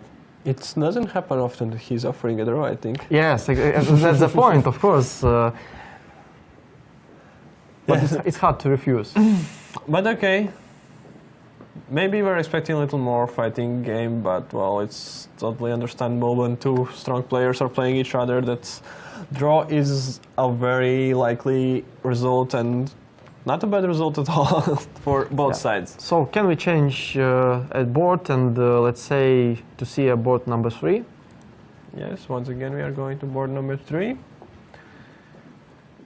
Wow, could that be correct? Yes, what you were saying about this time management and this having to play a little more smooth, a little faster. And also bishop management. I have two questions about, first of all, about time management, where Zeynep has only 5 minutes left, and there are a lot of moves should be done before the first control right now. And the second question is about bishop management, since bishop on b2 is, oh my god, it's... Well, she did speed up her game a little bit, as she had spent 1 hour for first 10 moves, and now we are at move 18, and she has spent 25 minutes for them. So it's a little faster, but it's still not enough. And what we had here is castle, knight e8, queen e3, queen b6. Well, white started to play simple moves just to deal with black threats, but yes, the a4, b4 idea is very strongly destroying all the... In any case, black are completely okay here. Knights, especially knight on d6 is very powerful, since he can go whenever he wants and whatever he wants to do.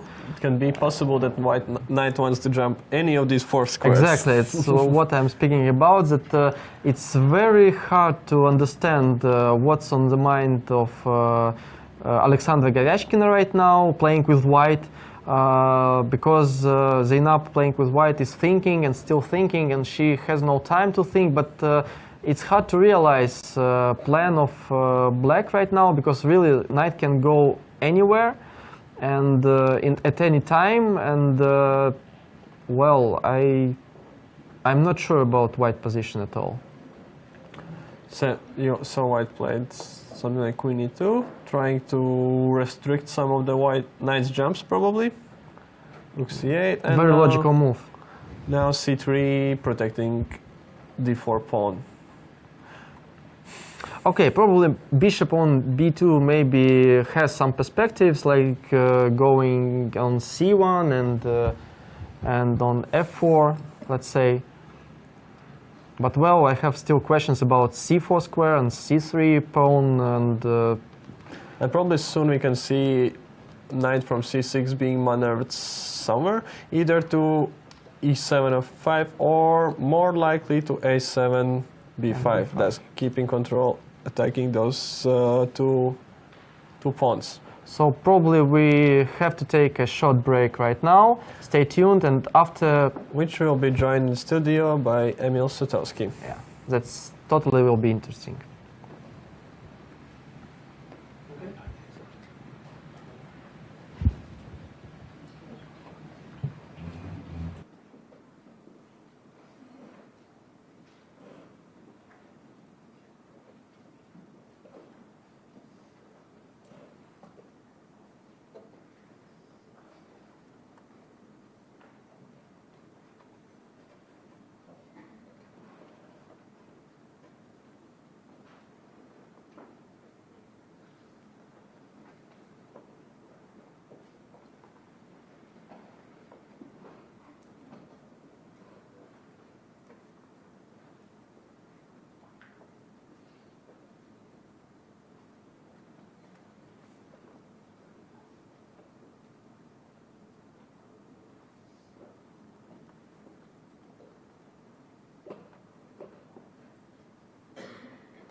Hi, welcome back.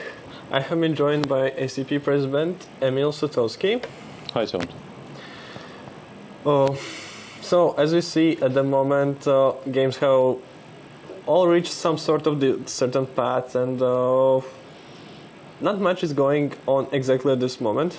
Yeah, probably that also can be explained by the fact that today is already we have the pretty equal matchups. I mean, if you talk about the opponents, there's no big difference in strengths. And also, if we talk about leaders, they also play a bit cautiously. We can see it even from the first board, Atalik versus Maria Muzichuk, which ended in a draw. But definitely we can find time both to talk about chess and about things around chess. So it would be always a nice mix. So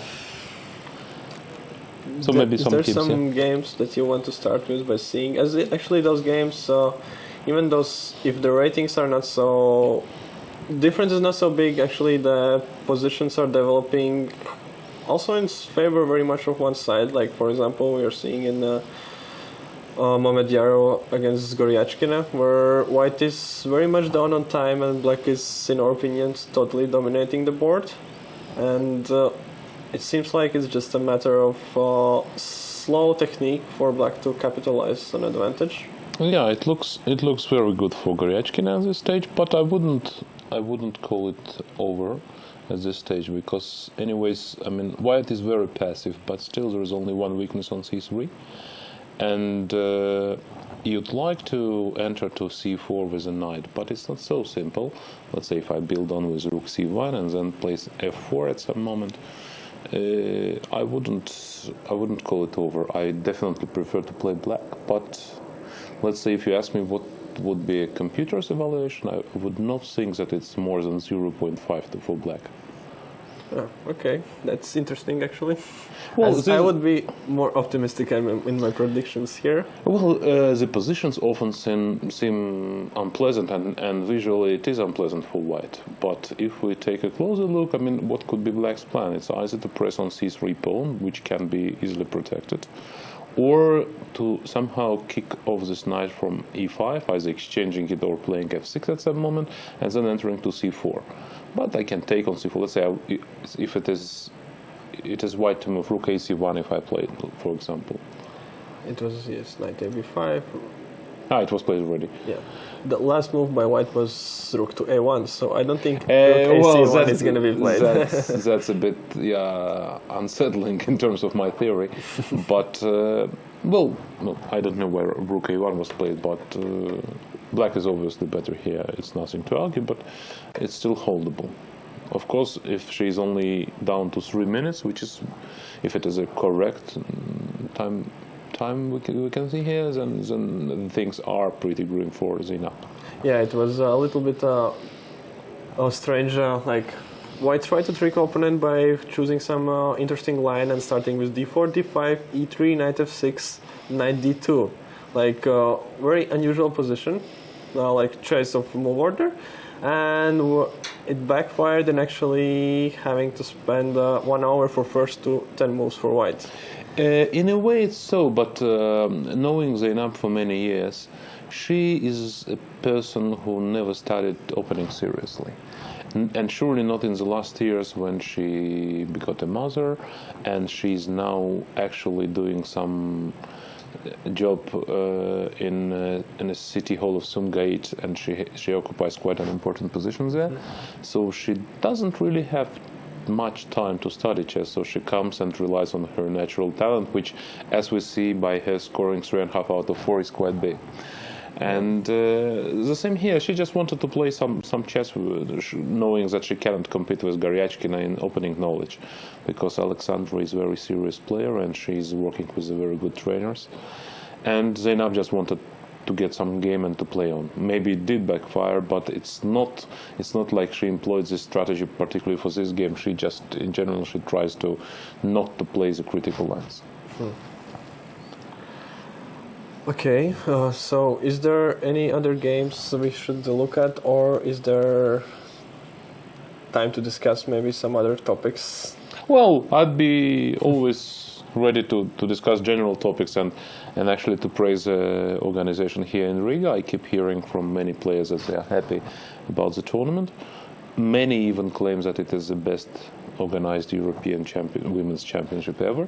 I can't really compare. I have been only to this one, and I've been in past when it was combined with men, but I can't really compare, but I can rely on this opinion, and surely if it is either the best or one of the best, and it's both in terms of strength and organization, nice hotel. For me as a player, it's always important to see a proper tournament venue, and it's very nice and comfortable, a lot of space, air conditioned properly, so it's really good effort from Latvian Chess Federation and very good choice of European Chess Union, and we're happy that ACP is working closely, and we are actually every event of the kind we have evaluation from ACP how it was evaluated, and then we submit our response, and we're happy what's going on here. That's very nice. So, and well, I'm hoping that of course this is not the last event happening here in Riga. And well, of course there's going to be youth championship, which is going to be very massive, and that's attracting enormous amount of players, and it's going to be a big challenge, probably even bigger challenge than this for. Yes, definitely, because in European youth you can expect over 1,000 participants, and with their parents and with their trainers and so on. So it is absolutely different sort of tournament. But for us in ACP, of course, the professional tournaments, that's what's really important, and it's good. So we look on other games, maybe scrolling down to see what are. Okay, there is some excitement in a game of a local player. Yes, but it's not the best kind of excitement, as this game I think is going in a very bad direction. Well, but for the spectators, the excitement is still there. We are looking at the game between Bella Hotelashvili and Ilze Berzener. Bella Hotelashvili is a very strong player from Georgia. Just a couple of years ago, or even less, she was among top 10 in the world. Then something has happened to Bella. Her results. She lost about 100 of elo points. I mean, she was firmly over 2,500, and she's now in mid 2,450 or something like that. But still, she is very strong, and she's the one which is capable to win big tournaments. Here, she's not doing too well at the moment. I think she has 2.5 out of 4. I think it's 3 out of 4. 3 out of 4. So okay, then it's not too bad. Yeah, 3 out of 4, and she's playing with a local player, Ilze Berzener, who for her 3 out of 4 is of course a very good score. Yeah, of course, and she hasn't lost a game and has been fighting with strong players, so it's very good for Ilze. As she's been in the same time as tournament, she's still going to work and having a daytime job during day, and afternoon she comes here and plays chess, so it's definitely a good result for her so far. I have one advantage this tournament may have over other events that's going now, and they are events with truly great player, is that it's ladies events, and with one thing which could be improved, it's quality of the broadcast in terms of HD video and so on, because we usually have only one camera and we don't have it very close. So now if we will ask our operators maybe to zoom in, and then we will see the board better, and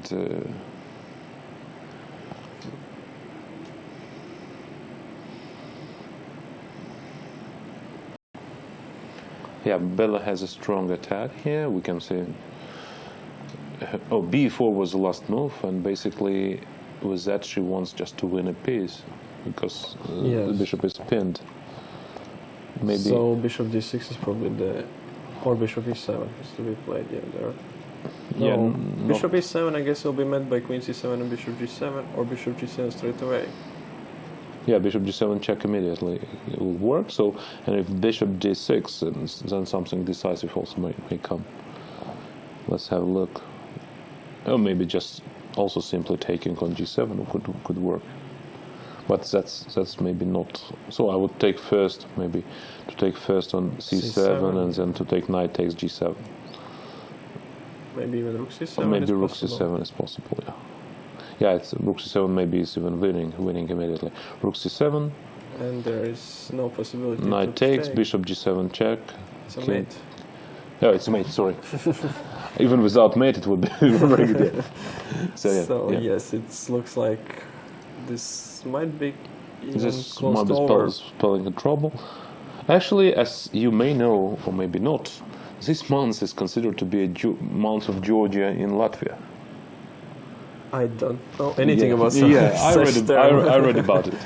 No, this month, because your countries have some of friendships. There is a month of Latvia and Georgia sometimes, and here now it's a month of. So I would expect some Georgian players fare well in this tournament. Not to say they wouldn't do it otherwise, because they're strong, and we see Zagnidze and Kotenashvili and many others. But that's another good reason for them to excel. So Yeah, that's a very interesting fact that Yeah. I had totally missed so at all. Yeah, that happens, with the locals, because for them it's a local life, and for the tourists you read more about the country you go to visit, and you know what's happening and what's going on in the museums and so on. Anyways, let's pass to the high boards and maybe some more excitement there. So Actually, the game between Lagno and Charachkina is pretty interesting. Katerina Lagno is one of the pre-tournament favorites. As I mentioned in an earlier broadcast, she has a unique fit. She is leading in her personal matchups versus Hui Fan. At least I've checked for the last 7 or 8 years. Maybe in some kids competitions they were different, but I believe so. Katerina won 3 games and lost only 2. And she's a really mighty player who a bit stumbled in recent years. She was up to number 3, 4 in the world. Now she's more around 5 and 10 all the time, but still she's definitely capable of winning a tournament of the kind. She's playing. She has returned to chess after delivering for a second time, and now she's. She had to skip even an Olympiad for that reason, and Russia was seriously weakened by that fact. But now she is back in full swing, and I'm sure that she has very high objectives in this event. we saw very strong preparation by her. She blitzed out first 17 moves, being significantly up on time. But it felt that after that, Black kind of managed to consolidate, and it wasn't clear game plan path for her. And we left previously this game after move knight h5, which was not really clear for us what's the objective of the move. And it seemed like that Black can even simply follow up by something like rook e8 and threaten some ideas of taking on d4 or simply playing bishop d8 and being very solid and just maybe even trying to overtake some initiative. Yeah, I would say that Black is very comfortable here, but the game went otherwise. Daria Charachkina, she's a very talented player. I also played with her. She's a bit unstable in her performances, but she's capable of pulling truly great games. She also has been a regular now in Russian Superfinals, so she's sort of knocking the door into the Russian Olympic team. And she's, for her, it's definitely this championship also is very meaningful. She's one of the players who is a basically professional player, and very serious about chess. So, and she went for visibly way more aggressive approach straight away. Which is not always the best option. Yeah, knight e4. Yeah, it's not rook e8, which you suggested, looks very logical to me. Anyways, the positions they have now is very much different from what we have on board. So take a5, and some sort of breakthrough, and b5, a6. A lot of pawn moves, yes, and position change. No, Charachkina had to sacrifice a pawn in order to preserve some chances. Knight e5, rook d2, and Lagno made some move because Yes, she knight already g3. resolved. Knight g3. Probably the only move not to lose material. As we had bishop Yeah. pieces hanging. Yeah, let's explain our spectators that taking on g3 and rook e2, the standard combination, simply wouldn't work because after rook g3, even immediately a7 wins. Yeah, as there is no way stopping king, the pawn. the king doesn't cover, and I mean king b7, but now the rook moved away from g8, so I will simply queen. Yeah. So after knight g3, feels like White has consolidated, and the pawn on a6 is pretty good. What to play? Maybe king b8 to at least to solve this problem for a while. But then pawn is a pawn. I can play rook e1 and to attack the e4 pawn, bishop d5. No, I mean I would expect still some interesting events in this game, but now I'd prefer white.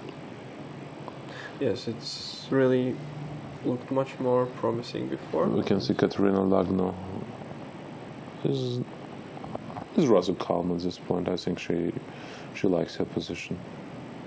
Yeah, it might be that she had felt that something didn't work out with her plan, and now there were so many forced moves. She's up on time, and she has control of her game back in her hands. Yeah, so let's switch to another top games. What's going on? We haven't looked at Muzichuk versus Pustovoitova.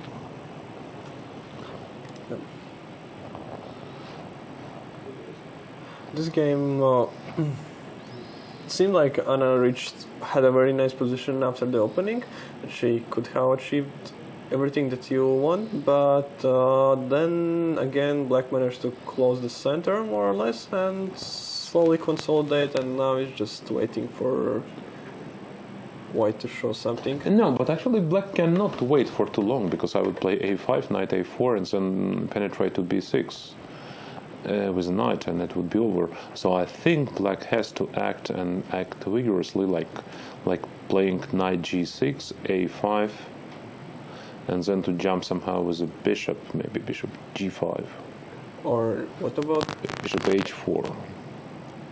and if I am just exchanging on b6 and playing something like rook c7 or rook c5? That's also possible, but if you take on b6, I take, and when you play with the rook, I will jump with a knight. Yes, I'm not sure which is more correct square, and if there is difference at all. Not critical if there is. Yeah, okay, knight goes to, I don't know where, not clear, knight e2.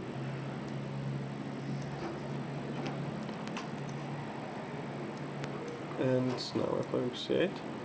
Yeah, but you may have a problem there, because even if we exchange at some point, you will have these weak pawns, so it might be not so pleasant.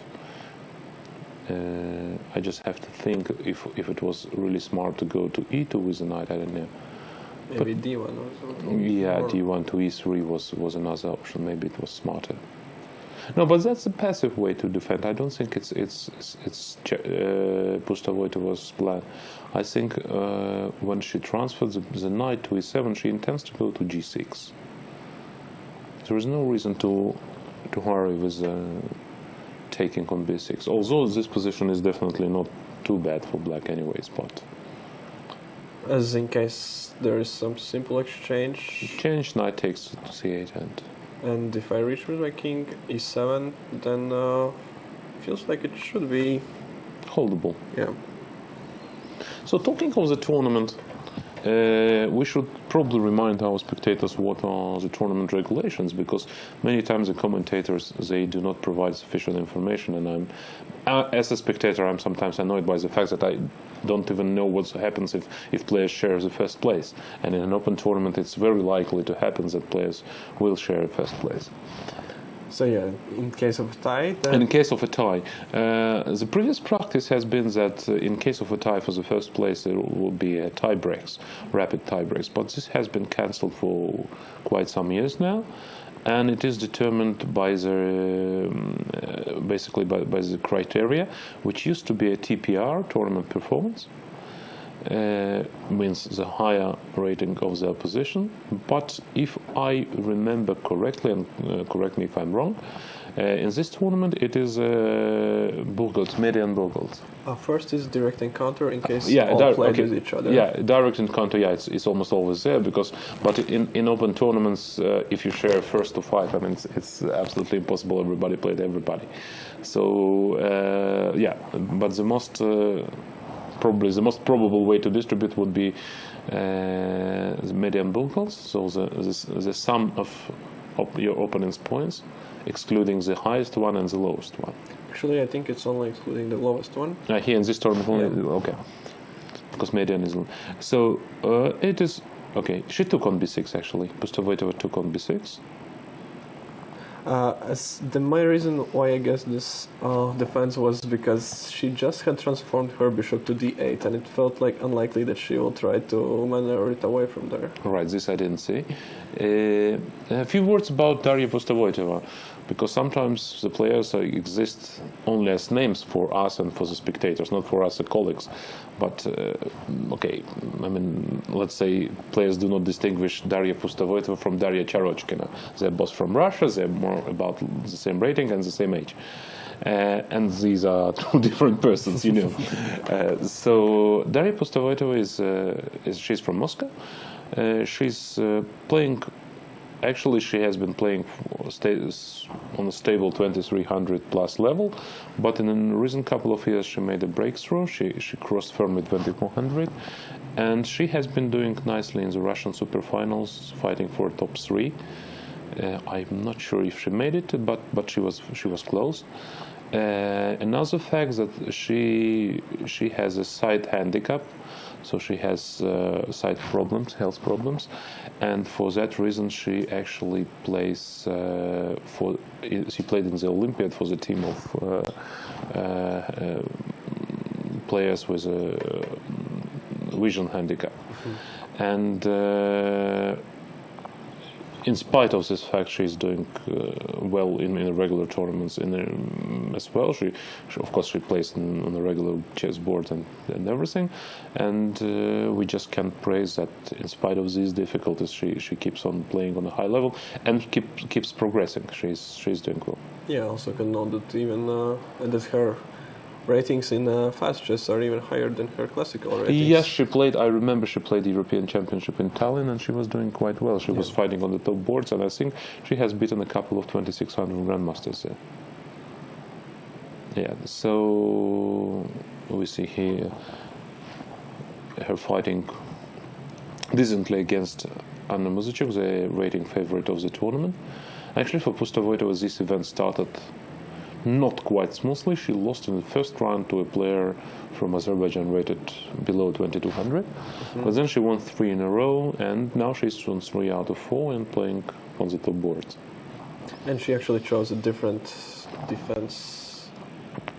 She went queen c7, so she tries to eliminate the danger immediately, which is a reasonable approach, but as I said, if black goes to a passive way, I think white preserves an advantage. Let's say maybe a5 is... It came to my mind, but it feels like... It is a bit risky move, but then again, if I manage a5 to take it on b6 and knight a4 and to penetrate to c7, maybe it will pay off. Yes. It is a responsible decision, of course, for white. But if it works, it works. So... You basically have to take. Principle. There's still queen c5, but it doesn't achieve much. I think it only gives me more opportunities, because first of all I can avoid trading, and then what you do, I'm still threatening some knight a4, and I can take also and play knight a4. So yes. No, I think taking should be played. And knight a4. Okay, so if I can play immediately, yes, it would be nice. So rook c5 no, maybe king f8. Because I don't want to waste the tempo. Mm-hmm. You will oblige me to take on c2 anyways. So now knight a4. If you go knight a4, I'm not sure if it is the best square. Then I want to take on c2 and to play rook c8. And now if you play rook c7, which would be decisive in many cases, but not here, I would just take on c7 and play knight c8. and then I'm in time to come with the king and to capture this pawn, and actually it is black who is winning. Yeah. So it's not so simple. No, definitely not. I think she has planned it, because otherwise you wouldn't play queen c7. And now for Anna, the choice is whether to trade the queens right away, which is possible, or to play queen f2, preserving it. Which is probably going to be met by queen c5 anyway. Yes, but that gives me half a tempo, because I can make jump with the knight and then to take with the king to f2. That would mean that I improve my position somewhat.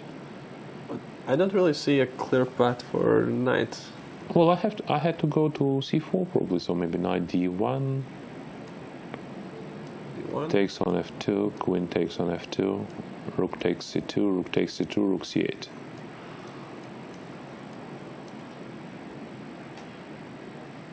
And then black is passive but is solid, and it looks pretty drawish, unless white manages to come to a5, but I'm not sure how. So takes knight e3, let's say.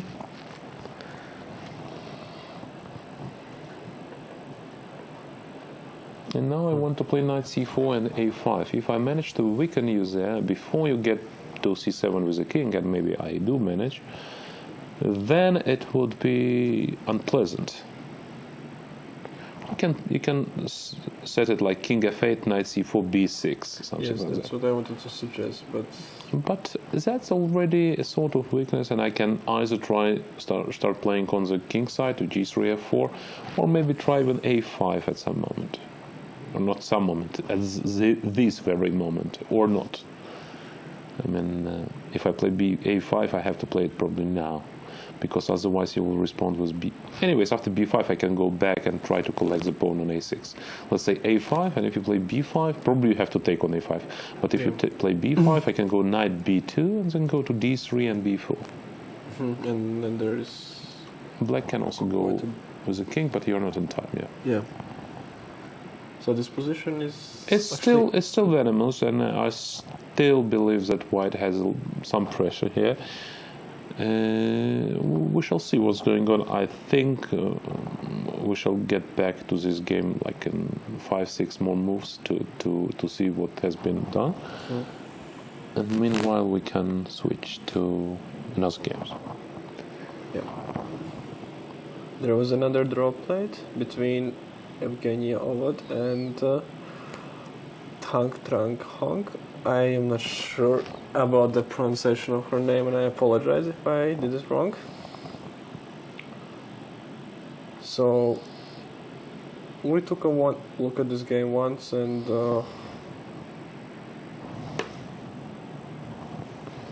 it was a lot of maneuvering, and we were expecting some sort of break to happen on e4, but it's visible that white chose to secure the knight on e5 and to play for some knight d4 ideas maybe, to which black responded with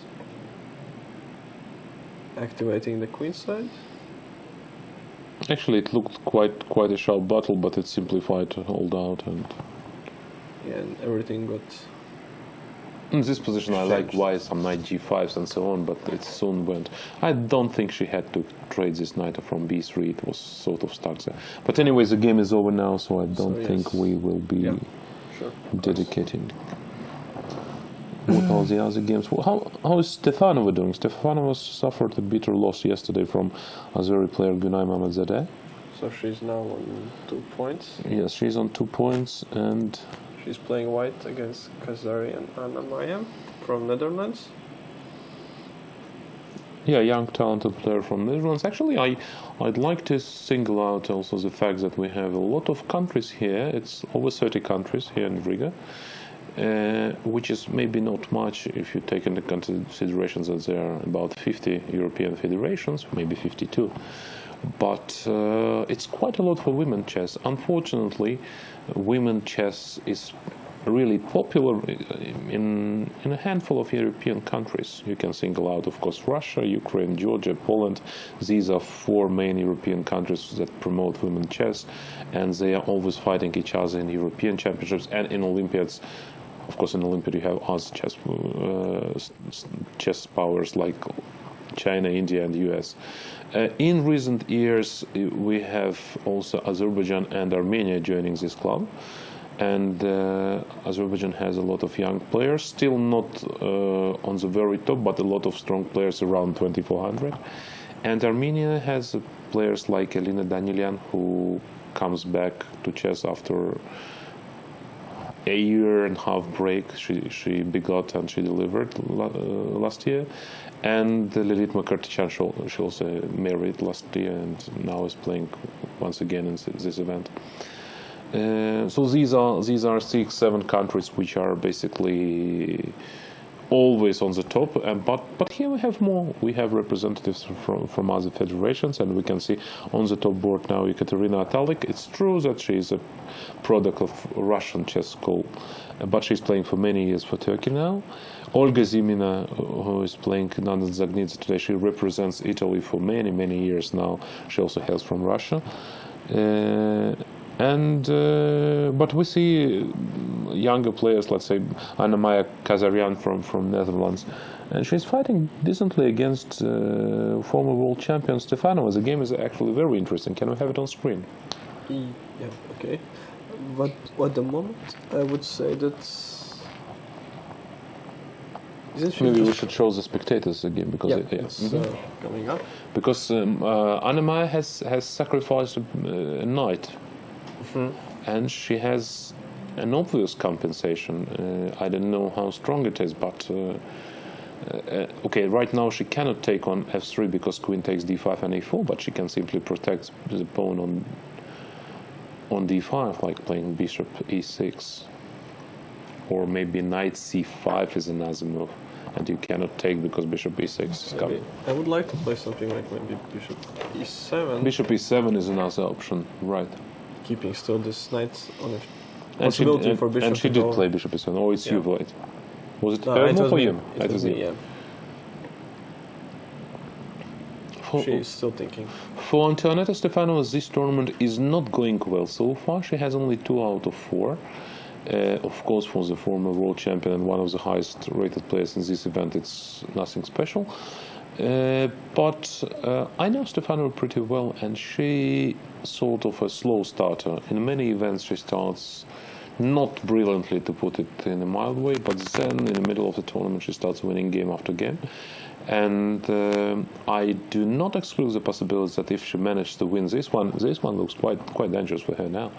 Then she will be regrouping, let's say, and will join the fight for top places in the event, because Antoaneta is a player who is capable of beating anyone with any color.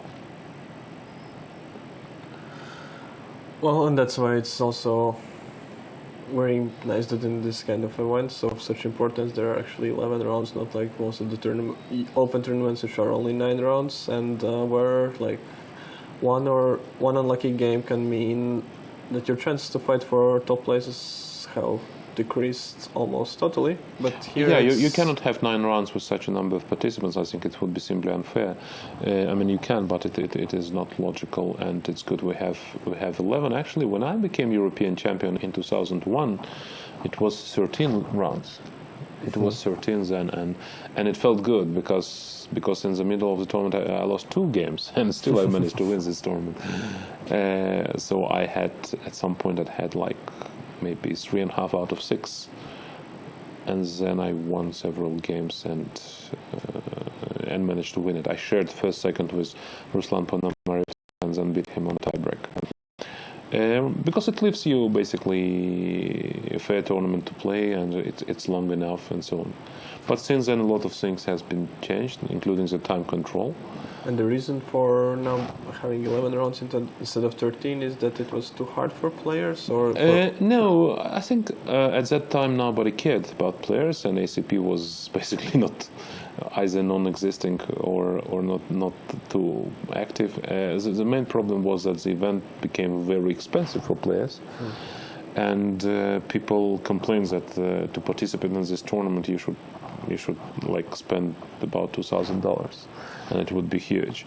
So anyways, 11 rounds, if your federation doesn't cover it, and let's say maybe 80% of the participants in European Championship, in Open European, Men's European Championship, are not covered, and they have to cover their own expenses. It is quite expensive thing, but nowadays our cooperation between ACP and the ECU ensures that all these things get normalized, starting from the prices in official hotels, which are acceptable and often even discounted from the regular prices. Contrary to the early years when there was a surcharge like almost double.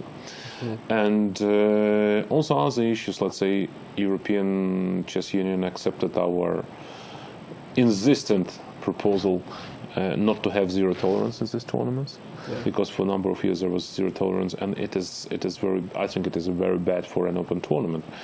Basically it can be, and it is, there is a reason to have it in a very, very top events like World Championship match and candidates, but there is no reason to have it in open tournament, and also definitely no reason to have it in Olympiad.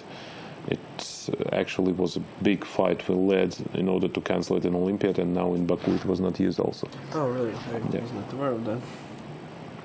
As it's, to avoid stress of being late and stressing your teammates, the players had to arrive usually by organized transport, often even half an hour before the round. Exactly, you create unnecessary stress. You also have the players in unequal conditions, because in an open tournament and in Olympiad, you have absolutely different hotels, which some of them are very close to the playing hall, but some of them require getting there by your own, or even with the organizers for long. They took a precaution, so you have, let's say, to leave your hotel at 2 o'clock to be there at 3. And some teams would just walk from 2:50 to get there in 5 minutes, and it is basically unfair. And there were many examples that really hard. And at the end of the day, we managed to convince FINE to lift it, and actually I think ACP was very efficient here. And of course with ECU it's always easier to work, because the contacts are much better. So we are shown Muzychuk against Pustovoitova. Let's see what has happened there. Yeah. Some moves has been made, and I see that Anna has no pieces on the bottom part of the board. So, she went for this line we discussed, and she decided she of course obviously she didn't play Rook C7, and of course she planned not to play it when she decided on A5. She played Rook C4. Basically, her idea is simple. Now, Black cannot take on C4, because if you will take, I will take with the pawn. Improve my king and play C5, or even play C5 quicker. And at some time later, this D pawn will D-pawn or B7 will fall. Yeah. The problem is that Black also can, can avoid taking on C4. But what will he be doing? It's a big question. She cannot remove the rook. And this is the current position. Yes, King D7. So what would be Black's next move? It's not quite okay. Knight. No, it's not a current position. Knight is already on D1. So let us see what is the current position. Just the last move of Muzychuk was Knight D1. We can see it on screen. So I don't know. According to that board, it is like this. So there is some delay, or they blitzed. Or maybe she played Knight to B2. Is it B2 there? Maybe it was Knight B2 and it's only optical illusion. I don't know. Yes, Knight B2 is played. So she's trying to regroup somehow.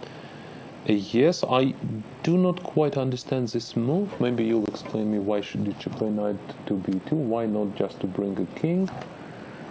Or to play G4? I have no answer. Could she be planning to take on C8 and to have Knight C4? It could be an option, but there is absolutely no need in there. Because why would you take on C8? Black cannot remove this rook. Or she felt like that as Black is able now to... I have only one theory. That she provokes Black to take on C4. Like she went to Knight B2 and will take Knight C4, and then she will not take Knight C4. She will still take B C4 and go Knight A4 back. And then it might be a nice psychological trick. Like it shows that you are going to C4, and then you change your because the tempo is not really of a significance here in this position. That's a very interesting theory. Well, otherwise I have no explanation. I mean, it's natural and logical to be this way.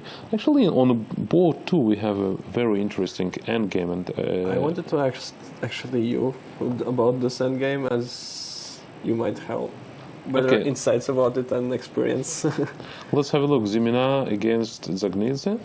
Once again, Olga Zemina is a player from Italy.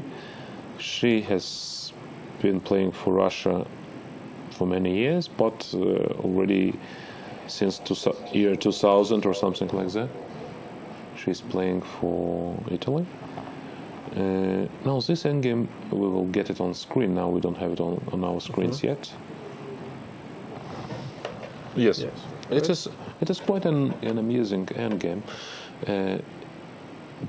Let's say in a tournament practice, the position with pawn A and 3 against 3 was considered to be not a trivial win, which was proved that it is winning by in the game Alekhine Capablanca, a very old game from I think from their match in 27. But later on, it turned out that even with 2 against 3, it is not easy to hold. I mean, so it's 3 against 3 with two pawns. I mean, objectively, this position is a draw, but black required to play very, very accurately. Let's say I played this endgame maybe almost the same position with colors reverse against Sergei Karyakin a couple of years ago. I held it. I was like white, but it was a complex game. At some point I was better. Then I didn't want to force a draw and ended up in a worse endgame, 3 against 3, but he had a passer on this flank. I held it, but it was not simple. And let's say I'm sure and I know that white can pose serious problems, but objectively it should be a draw. Is there some key factors that black has to watch out for? Well, the main idea of white is to regroup the rook from A2, let's say, to E2. But sometimes white is doing much more trickier things than that. They start moving the pawns and creating sort of Zugzwang.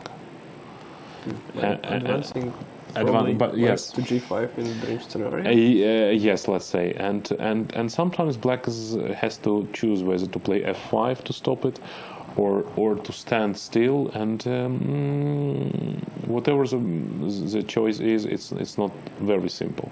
But once again, the position is draw, objectively. Let's say now if you play King B5, I will not play King B7. I would immediately run away with Rook E6. E6. Yes, maybe F6, but E6 feels good. And with the idea that after E6 you will just block with the king. Yes, but I will probably first give you a check to have your king back, and then King B8. Then there will be absolutely no way for white to improve anymore. Yeah, so you should somehow combine your threats and not to let me to rearrange this way to block the pawn with the king. But I think with a good play, black should be able to hold it. So what could be the move now? Maybe G4 G4, yeah. to try so far not to give your, because my king can go also to the king side. For example, after something like Rook E6, Then now I could play- be King D5 or Yes, for example, and then Rook F2. No, she played direct King B5, which I think is wrong, and that means immediately play with Rook. She played Rook F6, as we mentioned that Rook E6 might be the more precise, but it's no big deal. Now white can play G4, but it will not change much. Rook F6 is probably this. Yeah. Knowing Zagnidze, she may dream of collecting some pawns on the king side, blocking the king and winning this game, but it's unlikely to happen. Okay, anyways, this one should be drawn. Okay.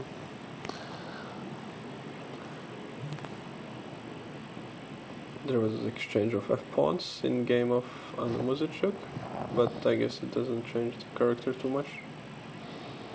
Okay, let's go maybe to some lower boards to see the developments. There's some endgame between Monika Stoshko and Sarah Holt, which No, probably is holding. Sarah Holt. Sarah Holtz. But, well, what is better actually? It looks like Black has no problem whatsoever, but there are problems. Because she will play now bishop c3, stopping bishop a5. Yes. And then I want to play g3 with white. And then probably to take, and my bishop from b1, as ugly as it looks now, it can go to d1, e2, f1, and h3. Yes, and meanwhile, all Black can do is just wait and wait. Maybe knight has to be somewhere on. No, not clear, because if you stand with a knight on b6, maybe you have to some play. resources like king g6 with knight f6. Yes, combined. but it's only one check. I will go down with a bishop c2, king d3. For example, but now, yeah, like g3 or not yet. Maybe bishop c2. No, not king takes e5 would be a nice move, but it's not king d3. And some ideas like g4 is just helping. No, maybe it's good that you get some counterplay, but okay, I can play king e2, you play king g5, but then it's not clear where you get with your next moves. I mean, you might be. In case you don't take on g4, I want to stabilize Yes. with h5. Yeah, and if I take, you can take knight g4 and knight h3. Maybe it's holdable. Maybe it's holdable, but I can also play g3 at some moment, trying to maybe here even g3 to explode it all. It is a suffer for Black. I think it should be. It should be. After h5, yeah, Black should hold, but it is Black who has to prove it. Yeah, we have on the board exactly bishop c3, king g6, and bishop c2. That would happen. What are other games we... Actually, the game between Khatanashvili and Berzina is not over yet, and what's more, it's not that clear. Oh wow, I thought she lost a piece. Once So that's again, very the game surprising. between the local player as Black, Ilze Berzina, playing against one of the strongest players in the event, Bela Khatanashvili from Georgia. And actually, Berzina is fighting very bravely. I wonder if there is a nice line, but Black is doing. Let's see it together. G takes f6. Like Queen this. takes f6. Takes f6, yeah. Bishop c8 check. I cut off a rook. I can take a rook, but then I get under attack myself. After king h8, queen takes a8. It is Black who's attacking. Maybe knight d3. And that's not advisable. So let's get back and to see what would be the best way to play for Khatanashvili. So the position after f6 is on board. It's moved 28 now. Berzina is only 1 minute and a few seconds. But now she has serious threats herself. Knight d3 is a threat. Perhaps white just has to simply take on e4 to eliminate all this. Yes, taking on e4 is definitely an option, and maybe a good one.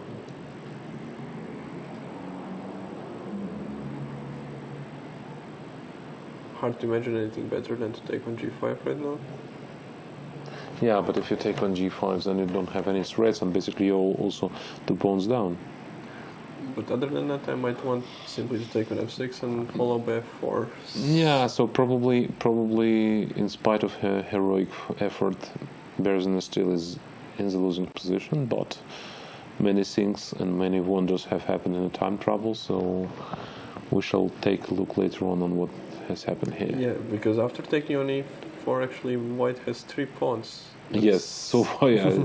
Took me a while to count them all, but it's quite a big number. So, yes.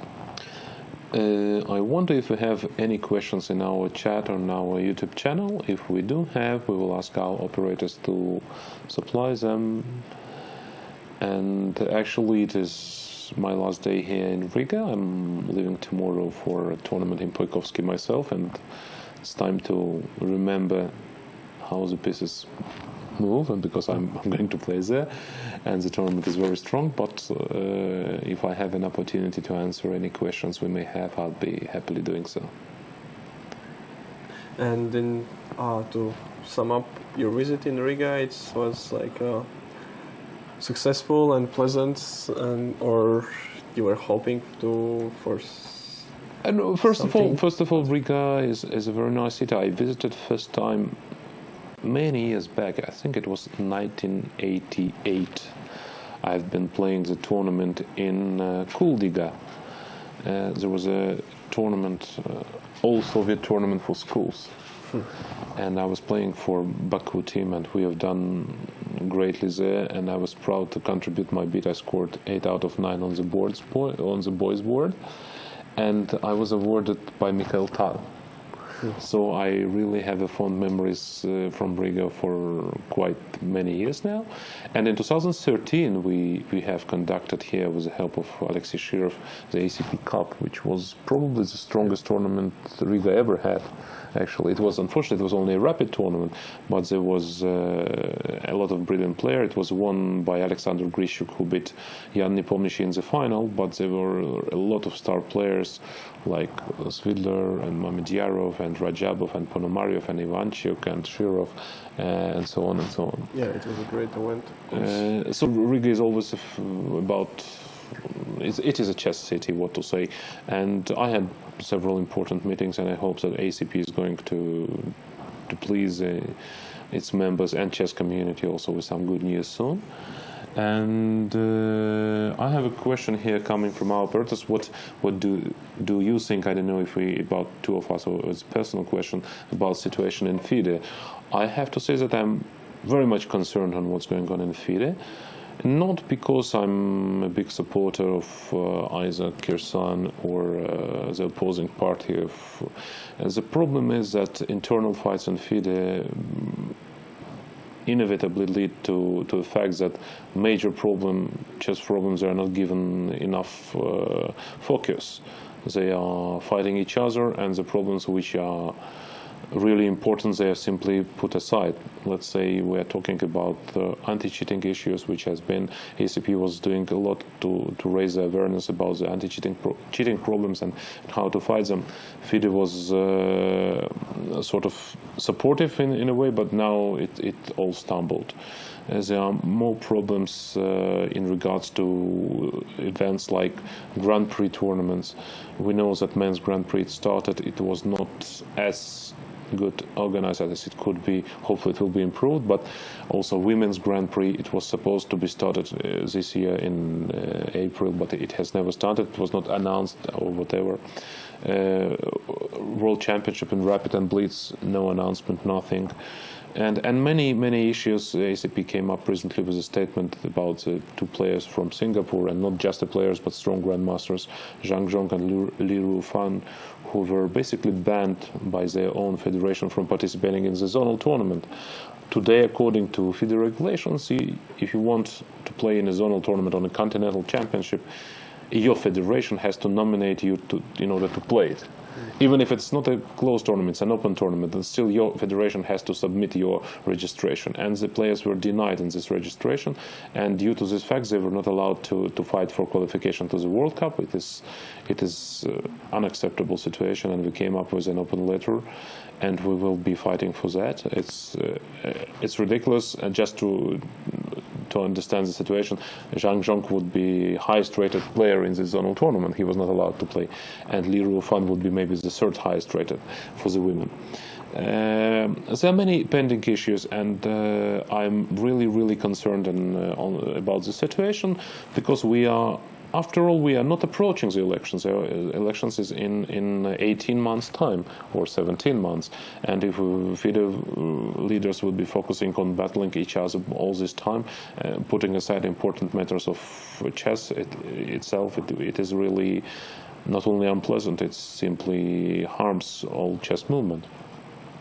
I also see a big problem in nowadays chess, that the process of FIDE elections itself is just, I call it pseudo-democratic. You have countries, over 170 countries, which are voting, and in about 50 of them, chess exists only or mostly on paper. Some countries even don't send teams to Chess Olympiad when they have everything covered, even their flights covered, hotels covered, but they don't have teams there. In some tournaments, in some countries, there are no single tournament registered for a year and more. There are no titled players. There are very limited handful of rated players, and still they have the same voting rights, and that all leads to a very poor situation, and after all, it leads to the election process which is badly corrupted. It should not be like that, and I'm not here to blame any particular person. I think we should revise the system altogether. I think it's very important. And what's more important is to realize that these fights between camps, they cannot. Of course, it's always a political fight, but it can't happen that this is an agenda of FIDE for 1.5 years to come. Instead of tackling the World Championship match, where it would be, how it will be organized, and so on, things should be taken in the proportion. It cannot be that, let's say, World Championship match is played in New York. It's very nice, but it has the lowest ever in modern times, the lowest ever prize fund and highest ever budget. I mean, these two things are not going well together. If you have 1 million prize fund for the World Championship match, which is very low according to historical standard, let's say starting from 1978, and you have a 6 million or even more total budget, then something is wrong. Yes, New York is an expensive city and so on, but there are things which are done wrong. I mean, it cannot be that the players and FIDE people should realize, and the players cannot be seen as those who are serving the interest of the politics. Actually, it should be vice versa, and unfortunately, chess world suffers from these things, and yeah, I'm concerned. What to say? I'm concerned, and I hope there would be more just another way to treat these things, and we will not be involved in all this political fight for 1.5 years with exchanging emails and letters and suing each other. And I think the biggest money spent in FIDE within, like, say, last 5 years was on different various courts, one against this or against that, and spending on the lawyers instead of spending on chess. And that's really a shame, and I badly afraid of this happening for 1.5 years, and ACP will do a lot to stop it. We will not hesitate to support a serious candidate who would be dedicated to really come up with a proper chess program and not be involved in this mess, and all the time being focused on the political fights is simply impossible. Oh, okay. Thank you. Okay, that was long. I'm sorry, but it was a question. So in your opinion, that now this which was this meeting, this now which just happened, and this agreement which they supposedly reached and which is described as peaceful and so on, that it doesn't actually have any further impact for now? No, it was not. It was not an agreement. It was sort of they stopped the war and transformed it to a Cold War. But it's still they will both continue on their ways and this situation which we have sort of I don't know Centauro Fide with the head of Ilham Zhinov and the body of everybody else. It's very strange. I mean, it has to be somehow operated otherwise, and either he's a president or he's not president. He's a president who is not allowed to make any statements, to make any contracts, and so on. I mean, it's all mess. I'm here not to express my support to one of the sides. I just want to be very clear on one thing, that as long as FIDE leaders, and not only one or two, but president and several vice presidents are mostly involved in fighting each other and planning ahead which countries will support them towards the elections, it is very bad for chess, because if we talk about some important programs which are supposed to be supported and promoted, they are neglected. I talk about anti-cheating. I have deep concerns about the veteran program, which was launched by ACP and was supported by FIDE, but now I'm concerned, and many other things. And the resources spent on that are enormous. Even the very meeting in Athens, which in fact was not that necessary to come up with a statement, it cost a few dozens of thousands euro. 20 people flying from all over continents and discussing something. So I mean, you can and should do better. And once again, if it would be 3 or 4 months to election, half a year, that's explainable and understandable, and so always like that. But if we started it so early, I'm afraid that all this time they will be focused on that, and proper work of the commission would not be executed. Well, okay, as a professional chess player myself, of course, I'm hoping that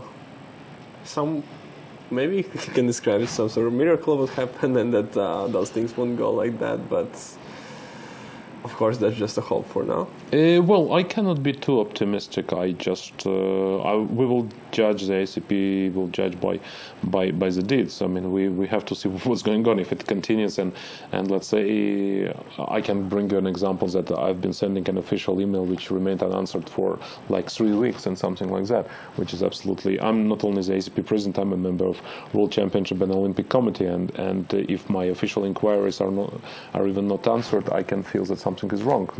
People are simply involved in something else, and they are not basically caring about the everyday and important issues. Anyways, let's get back to chess. That's always more entertaining, and unfortunately, we sometimes have to spend a lot of time on things around chess rather than chess matters. And so, top boards once again. So Dzagnidze made what we expected her to make. She blocked the pawn with a king, and that's supposed to be a draw. And they will be just now doing some few standing moves and. Take a look on Mamedyarova against Goryachkina. Yeah. As I predicted, the things are not that simple and clear there. As predicted, she kicked the knight out with f6 and advanced one of the knights to c4. Yeah, now if black takes on c1, then queen takes c1. She's eyeing the h6 square, and black cannot allow it to go to h6, because queen h6 and knight g4, and your king is vulnerable suddenly, and who is better there is not clear at all. So maybe she should not actually change. Yes. I was expecting her to choose a little different game path, as to try to reach position where she's with the good knight against the bad bishop. But it didn't work so. And actually, Zeynep is already not in a time trouble. It's move 40 now, 39 for black. So it's only one move to make, and Mamedyarova has a minute to make it. So bishop g7 is a correct move, and I expect white to consolidate in some way now. Yeah, this is not clear at all still, as knight is also having a path to go to Knight can c5. go to d3 now. Yeah. After bishop g7, knight d3 seems as a decent move, and then I can choose to go to c5 and to f4 in some lines. Bishop g7 was played, expecting that this is. I think this is move 40, probably 93 will be blitzed out. Mamziaro is experienced player, so she has 52 seconds. She will use 40 seconds.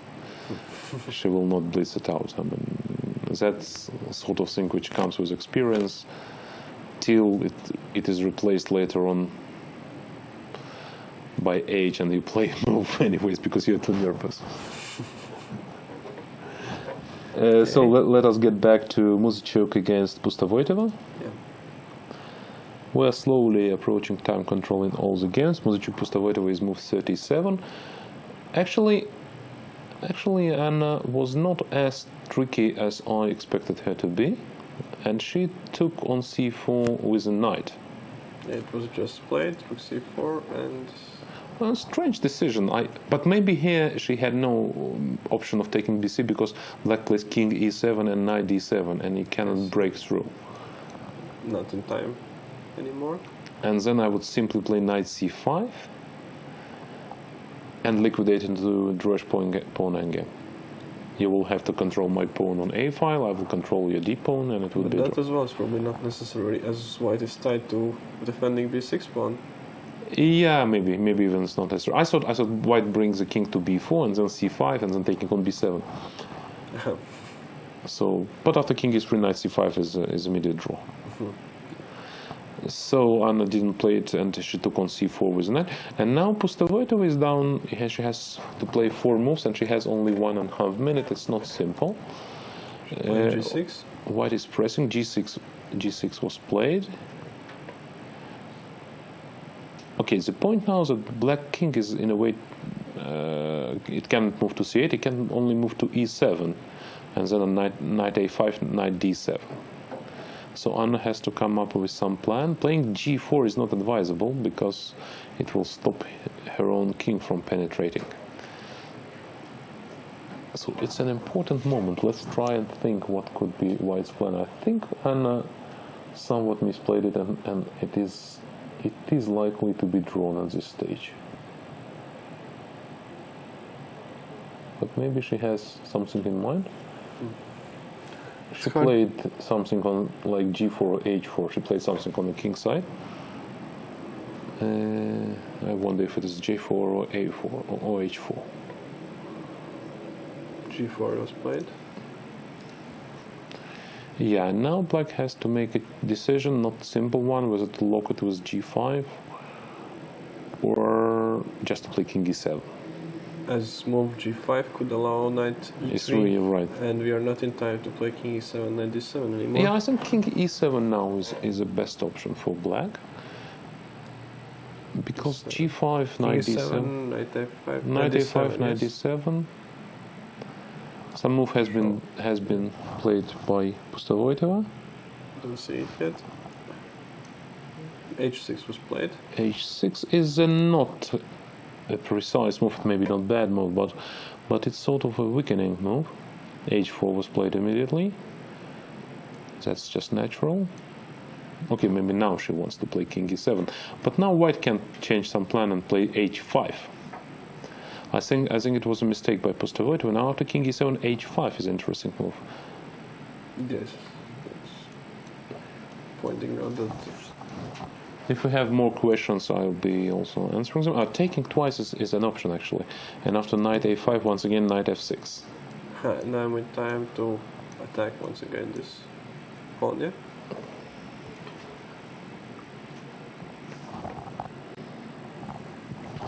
We had a request from some Polish spectators, I guess, to have a look at Zawadzka game.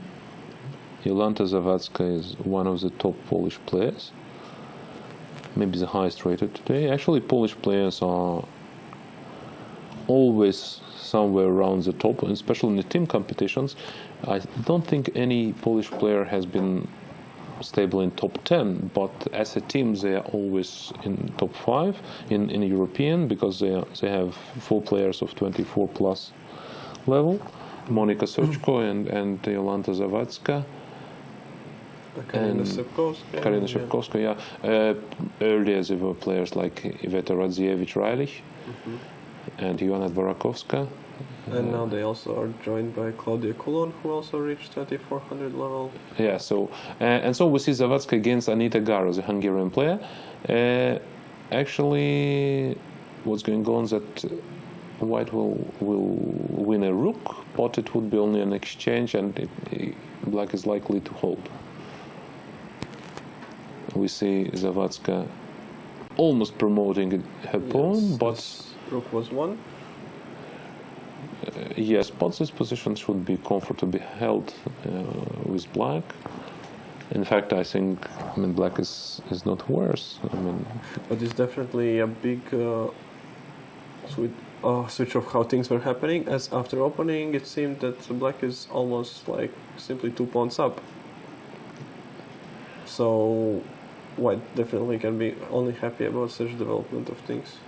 Yes. Anyways, this can be a long game unless they both decide that it is rather drawish and they don't want to spend more time over the board than necessary.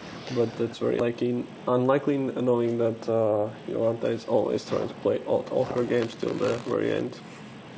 And what about the game of Zhukova? Natalia Zhukova is playing nearby against Anastasia Savina of Russia. Okay. That's also an exciting game. Anastasia Savina is one more Russian player who is very stable. She is always around 2400. She actually has, I think she has qualified to the world. Yeah, she has qualified to the previous World Championship from the championship from European Championship 2015, and this one she's trying to qualify for the next one. And Natalia Zhukova, needless to say, she is twice European champion and was quite successful in several knockout events, in World Championship events. Here she has Black, and she's pawn up. Oh, but both players are in mutual time trouble, down to last seconds. Yeah, but Black should be winning. F5, G5. Maybe first Bishop G1 check to disallow Knight H3 or just F5. Natalia is actually one of the calmest player I know. She used to spend her life in time troubles, but she is always like very classy and doesn't lose her nerve, contrary to the most of the players, including myself. And she doesn't lose her composure, and it helps her also in the rapid chess. She is an excellent rapid and blitz player as well.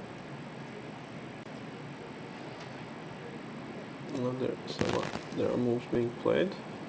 Yeah, but it's already not as exciting. It is technical position with a good chances for White to convert. Let's get up and see more games if there are.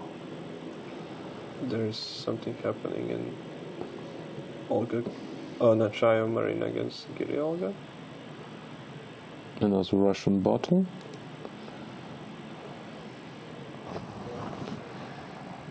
Marina Nechaeva, who started the tournament with a bad loss in round 1, now she managed to come back with 3 wins. Actually, the same happened to Pustovoitova.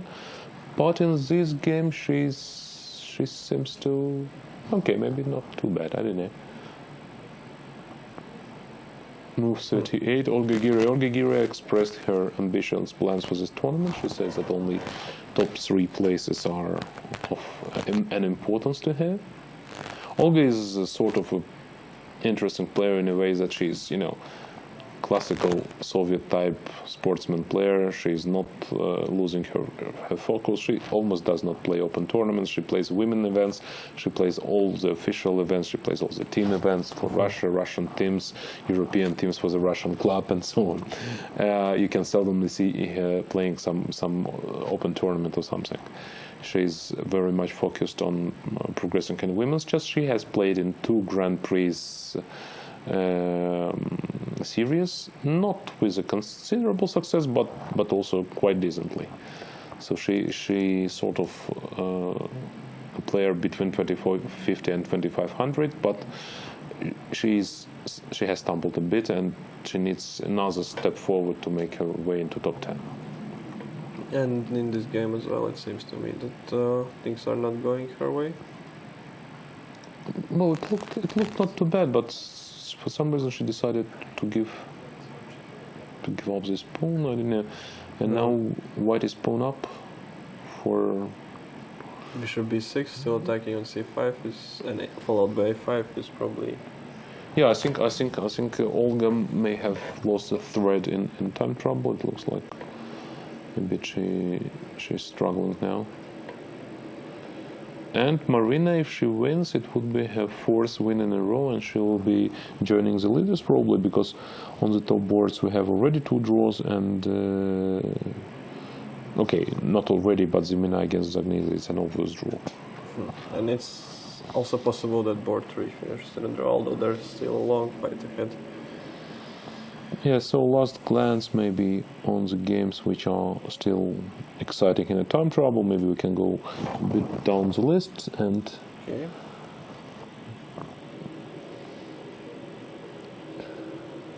It's hard to exclude which games are in time trouble at the moment, but.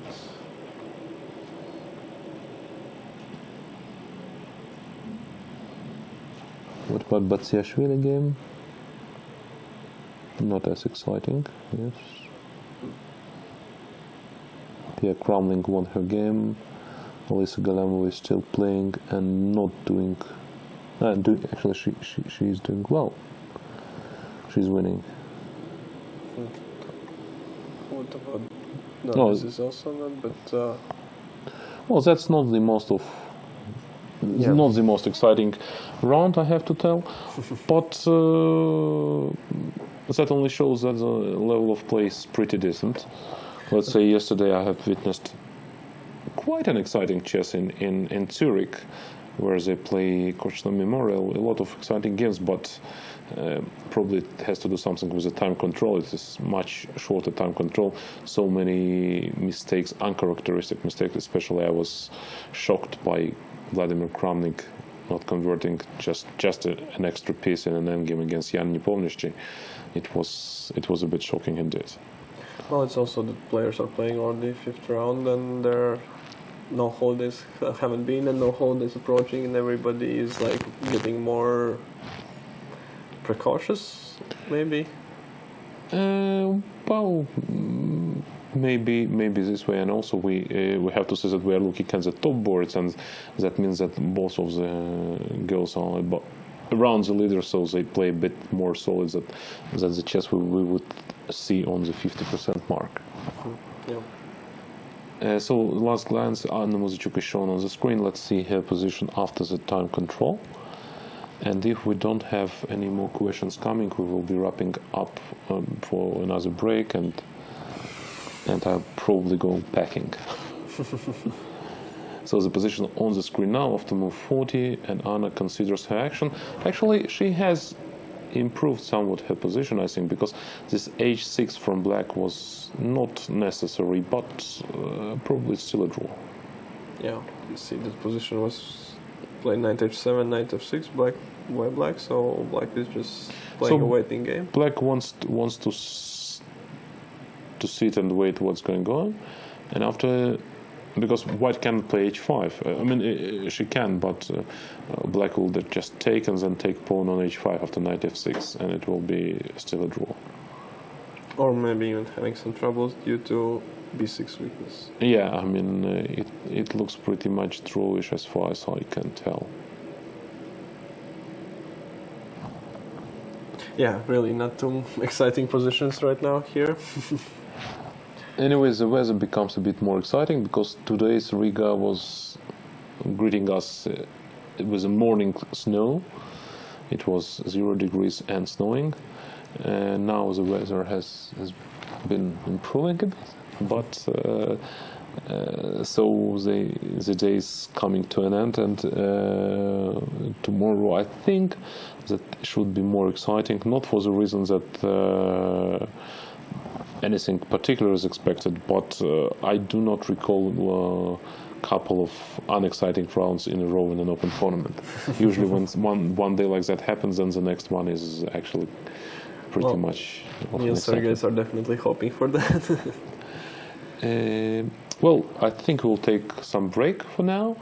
and I'll be leaving soon. I'd like to thank once again the organizers for the nice event here, and once again many girls and most of the players in the tournament are ACP members, approached me and expressed their feelings here, and they're happy to be here in Riga, and the organization is very good, and ECU also has been doing nice work with that. Congratulations on the nice tournament, and we are looking forward to more excellent events in Latvia.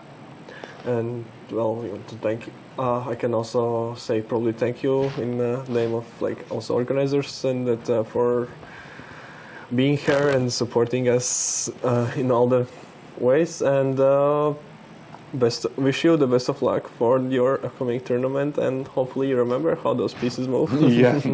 Thank you. Bye bye.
Hi, welcome back to the 5th round of European Women Individual Chess Championship. I am once again joined by Sergejs. All the games have reached time control and mostly it's reached some sort of endgame phase with not too much excitement. So we were scrolling down the list and trying to find some more complicated positions, more complicated ideas, which might be interesting for you viewers. And we found the game of our previous round hero. It is Evgenia Dolukhanova, who saved her half a point fighting till the end yesterday. So let's see on her game today against Marta Michna from Poland. From Germany. I'm sorry, from Germany, of course, yes, pardon me. And here we see two pieces against the rook. And I think, what do you think, Tom? Who is better here? I think it's a very concrete position as let's say, for example, if white was careless and played some move like c5 now, after rook c4, I would be certain that black is better, as rook is going to come to c2, and there are some serious problems with the king. As next move, yes, rook c2, as I said. Rook is very nicely covering c file, so c pawn will not go anywhere. Bishop is kind of stuck on a3, and I might try to go with the other rook to d2 and start marching with my pawns. So probably we have to play rook c1. Yes, exactly. And now the thing is that yes, the rook on a4 is a little bit out of the game. My guess would be that right now, after rook c1, black is planning to play rook d4. As for example, if black is just slowly waiting and not doing anything, let's say something like king g6, I think that move like rook c3, followed by something like knight d3 and advancing of pawn, or just picking up on b3 and activating pieces could be even trying to fight for advantage for white. Yeah, and exactly, and I think the biggest problem for white here is no synergy between knight and bishop, because knight on f2 just can't move at all. After, let's say, rook d4 and the exchange of rooks, it is just blocked by pawn and rook on d file.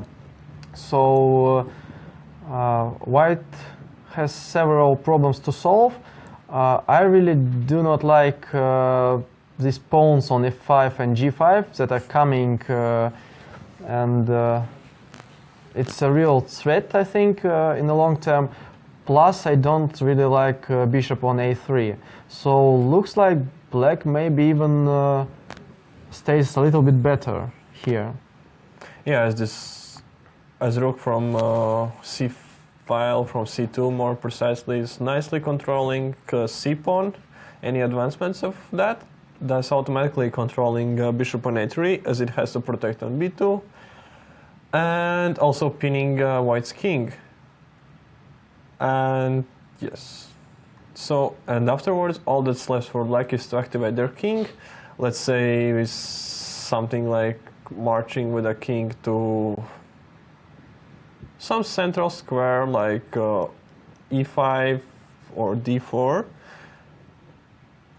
and just either trying to attack the knight and using the fact that white is almost playing without this bishop, or just starting to push pawns with something like h5, h4. Yeah, that's the point, because most of the time two pieces are actually stronger than a rook, but here we see probably opposite situation when light pieces stays quite ineffective, and I don't see really how they can perform better. And black has simple plan. King come really to the center and just pawns make some kind of attack on the king side. Yeah, and as we have this initial position of after rook a4, from one side it feels natural to play rook c1 to not to allow black so easily to go rook c4. But after rook d4, c5 and rook c4, the line which we just showed,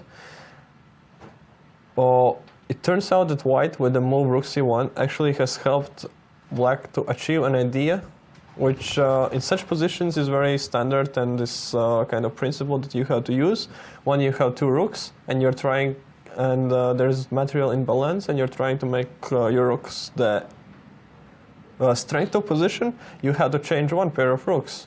So rook c1 is actually helping black to achieve that. From the other side, c5 is not a choice because of variation showed by Toms, rook c4 and then rook d2, rook c2, and well, it's a really straight attack to the white king. So probably black are really staying better. And every minute I'm watching on this position, I like it even more for black. Well, I'm thinking about some move like rook e3 right now, as we are kind of concluding that all the rook c1 or c5, it doesn't really work. So maybe we have to try to get rid of this pawn and hope that we'll be able to regroup our bishop. So let's check rook c4, rook takes probably, and let's say rook d2 or rook c2, which one? Maybe rook maybe c2, yeah. Yes, still to avoid some checks. Yeah. Probably maybe rook c3 have to be played. c3. Yes, I just try to not to get checkmate here. Rook c3, okay. Which, this is interesting. Now, is to change rooks or no? If you change the rook, I think there is quite little possibility to lose for me, isn't it? Probably. Because you will stay with the rook defending this c pawn. You wouldn't like definitely that it will go forward, so you will defend against this idea, and I'm not really sure if f5 and g5 pawns are enough to get something bigger than a draw. Yes, but also there is this factor that let's look at it on the board, that it will be more easy for everyone. Here, and probably something like rook d2, pinning. And if, let's say, c4? I was more thinking if you don't have to play bishop c5, or maybe bishop even, d4. yes, maybe even better just to activate the bishop. Yes, and rook c2 and bishop d4. What I wanted to do in this position is just to bring my king around. And let's say king f3. King f3, something like king f7. But now you're... h3 and knight d3, and probably I'm quite okay. You can go to d3, but still you're not able to run away too far with this knight. Or maybe even better, king e3. Yes, I'm just wanting to activate my pawn, and king as well, of course. Yeah, so king d3, and just c4. 1 and c4. Because h pawn I can always protect by h3 move. Now I have synergy made by my bishop and knight that are working together, taking very important squares. And plus I have not promoted, of course, but pushed forward my pawn. Yes, I agree. That is... So maybe not so easy. So probably after rook c3, not in this rook c3, we had to try with rook e2. But I have a feeling that now something like b3 could be enough. With an idea that after rook d2, I have bishop c5, and I will play b4 in the next move, and it's all very nicely protected.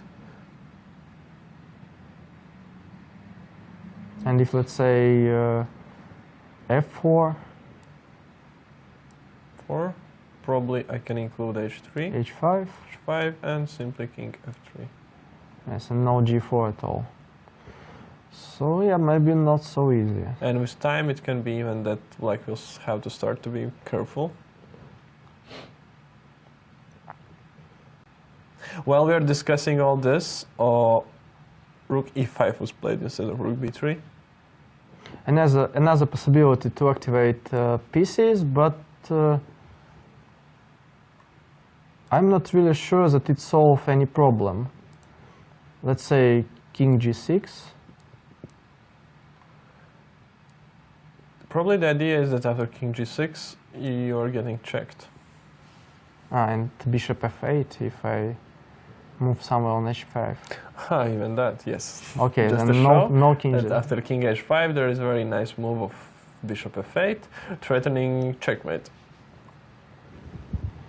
And it doesn't feel like you want to play a move like rook h7. Definitely. So, king g6 Is a bad idea. So let's say no, maybe not. Maybe after check, I can play now king g7. And if you once again try the same, I'm already attacking your rook.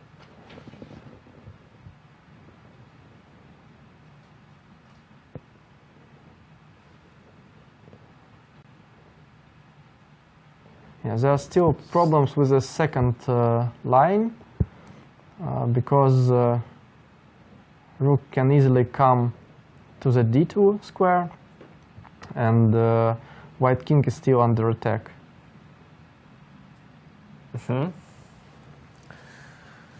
So, So yes, position not still so becomes simple. Still is not so simple and quite complicated, I would say.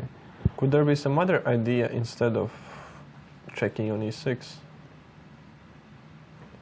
Because c5 doesn't solve any problems at all after rook c4, and again the same plan to achieve the second line. Yeah. Maybe rook d5. Rook d5 and maybe Cutting off black's rook from any open file, as e7 is covered by bishop. So the choice is if to go behind a pawn or to exchange. But actually about this position after exchanging and activating my... Toms, here is one more problem. I think there is rook takes move. Sorry, where? Previous move, rook takes. Here, not here. Rook takes, c takes d5, and rook takes bishop a3. Very Oh, wow, unpleasant yes. surprise for white. So probably rook d5 doesn't work. Yes, probably. Just to show that here the problem is that pawn is promoting and we have no way to stop it. So probably it doesn't work.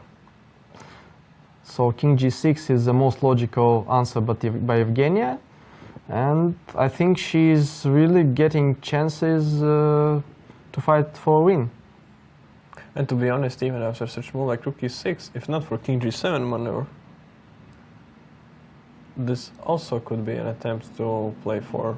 Yeah, because the second line and knight with the king there are under the attack in few moves.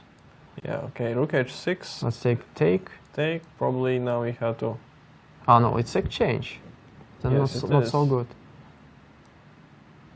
Yes, maybe this position once again is very likely to hold as those pawns are weak, they are not really protected by each other so much as there are only two of them, and I just have to create some weaknesses and perfect scenario, regroup my bishop to the long diagonal.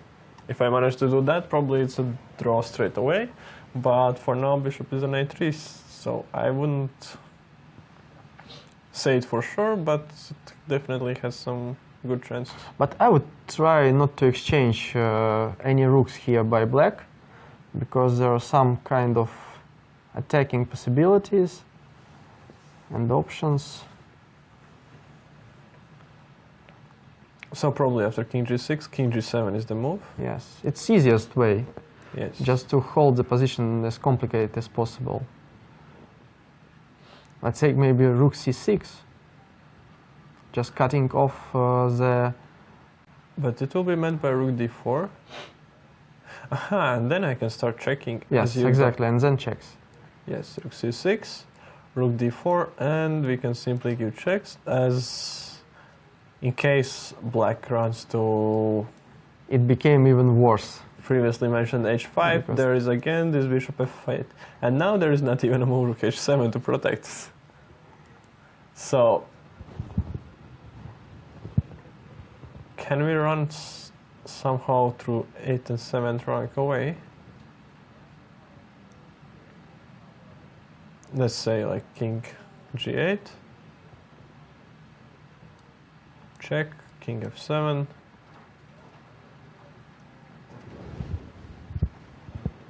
oh, Another check probably. Check. Yes, probably again king e8. And what's happening here?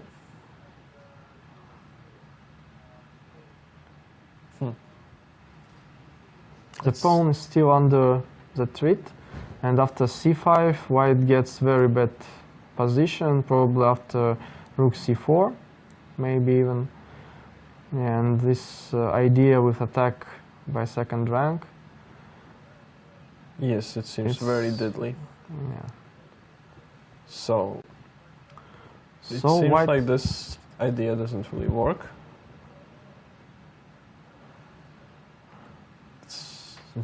so it's very interesting what on the mind of Marta Michna, who played rook e5. So right now we don't even see how to make things easier for her. Of course, after king g6, she has an option to go for the same rook b5, for example. And Yes, but does it solve the problem? it transposes to this. Ah, no, it lost two tempos. Yes, exactly. I forgot that our rook was our day. Yeah. No, it was on the first rank, so we didn't lose one tempo, yes. Maybe one tempo. Yeah, but maybe this king g6 move is not so important. And it's like some sort of damage control once you realize that something is not good there, so you have to act. But it's always also very hard to admit this fact that you actually made a mistake and that now you're gonna do the same just without one tempo. Yeah. So maybe we can switch to some other board, maybe on the very top boards where maybe not so exciting, but in any case it's very important games. So let's say second board. Still a drawish endgame. Yes, it looks like a draw. Now there's even, it's gonna be finishing in a draw very fast as king f5 is there. Or And king e4 maybe is possible. As after probably king f5, rook g3. rook g3, we will have to play something like rook a4. Maybe, Yes.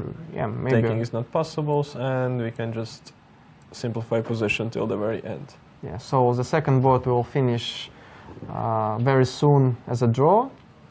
So board number 3.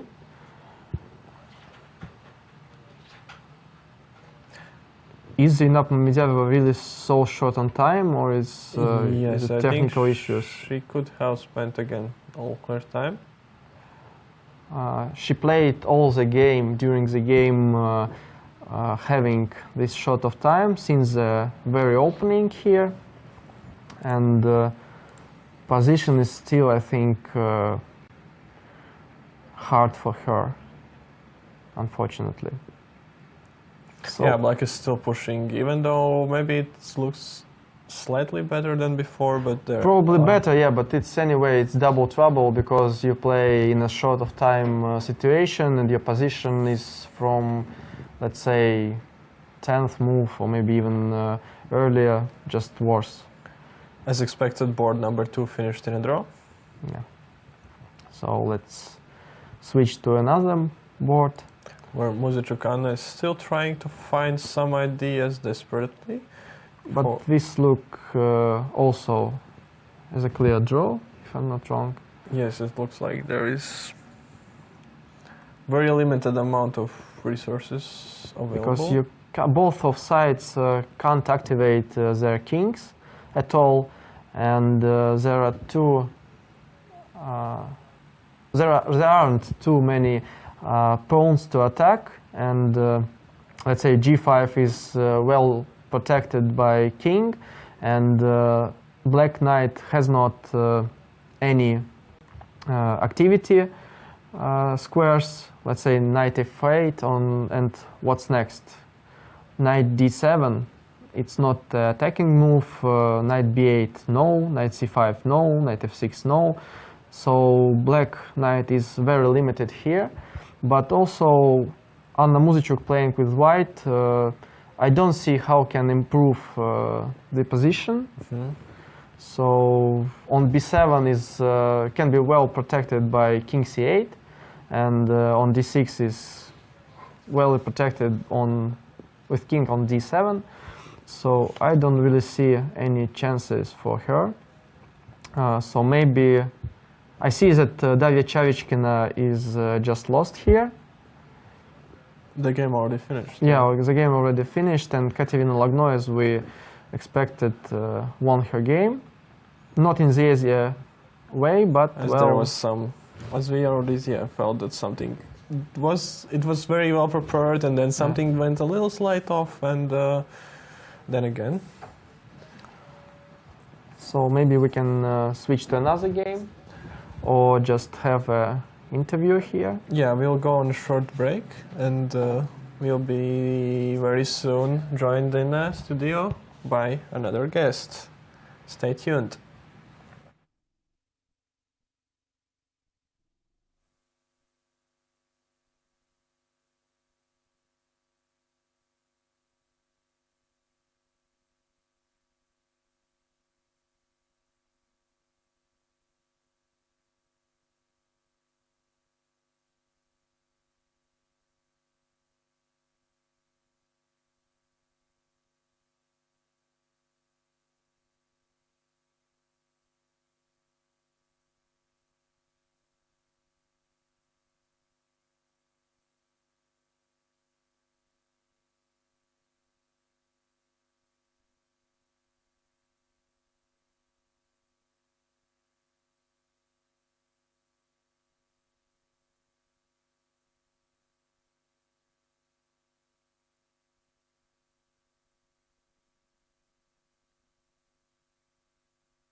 Hello and welcome back to our studio, and we have a special guest who just played a draw against very strong grandmaster Nana Dzagnidze, being herself very strong player.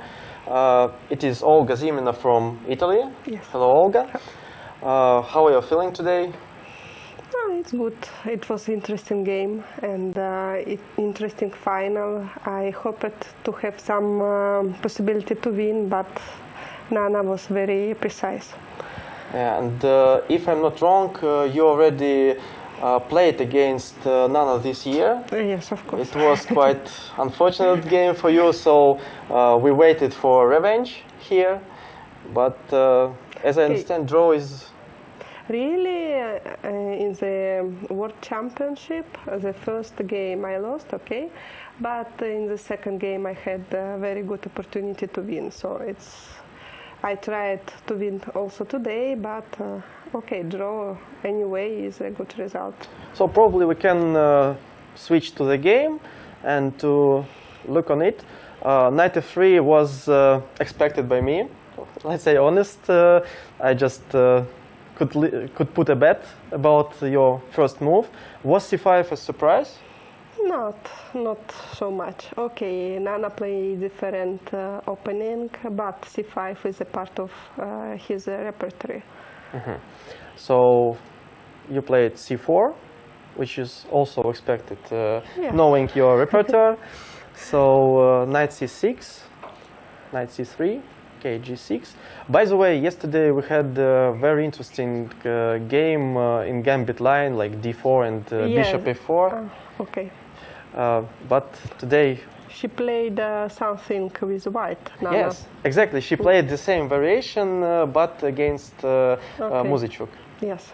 So you played e3, more solid line. Yeah. So maybe you can just tell your insight about this preparation, what you were expected from Nana, and maybe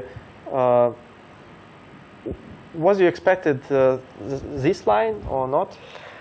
Exactly not, but I know that she played this line different times, so I check a little bit before, but I didn't focus on this line exactly. So knight f6, it's all about the theory, yes. Which I think you're knowing very well, and take, d5. If I'm not wrong, you was already thinking in the opening a little bit. Not here. Not here, yeah? Okay, maybe a little bit later. Yeah. So maybe I can give you a mouth, just to show some variations. Where I can hear? No? Yes, it's possible. No. Or not possible. Not possible. Yeah. Okay. This was preparation. Really, okay, e6, I know this move, but I expect another one. Knight c3? Yeah, no, normally, okay, somebody plays also knight c3, and e6, of course, is also possible. Bishop b5 is okay, but maybe here I missed something in my preparation, because I didn't repeat this line. And okay, this position I'm not sure that I played so well. Okay, castle, and I took, and here I wasn't. Okay, it's normal position for this type of opening, but maybe I wasn't so happy about this one.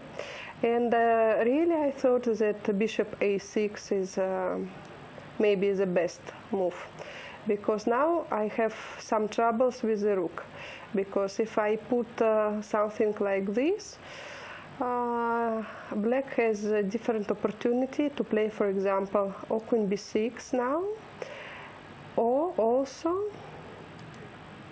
maybe rook b8. And okay, maybe the main point is queen b6. And for example, I need to take this line because knight c5 is aggressive move, because if I don't play this and I put somewhere the queen, for example, I don't know, here, maybe I have some trouble here. So this is why rook d1 maybe is not so, I don't know. I wasn't sure in my next move. Okay, this one maybe, and here we have this final, but really I think it's not so bad for white, because we have a double. I have double pawn, the isolate pawn on d4, but c6 is also weak, so okay, it's a very good knight. It was one of the options. And if I play maybe rook e1, here the trouble is that sometimes the knight can arrive on b4 and after in d3 and c2. So I think it was better for here, and she played instead queen b6, and here I was a bit lucky because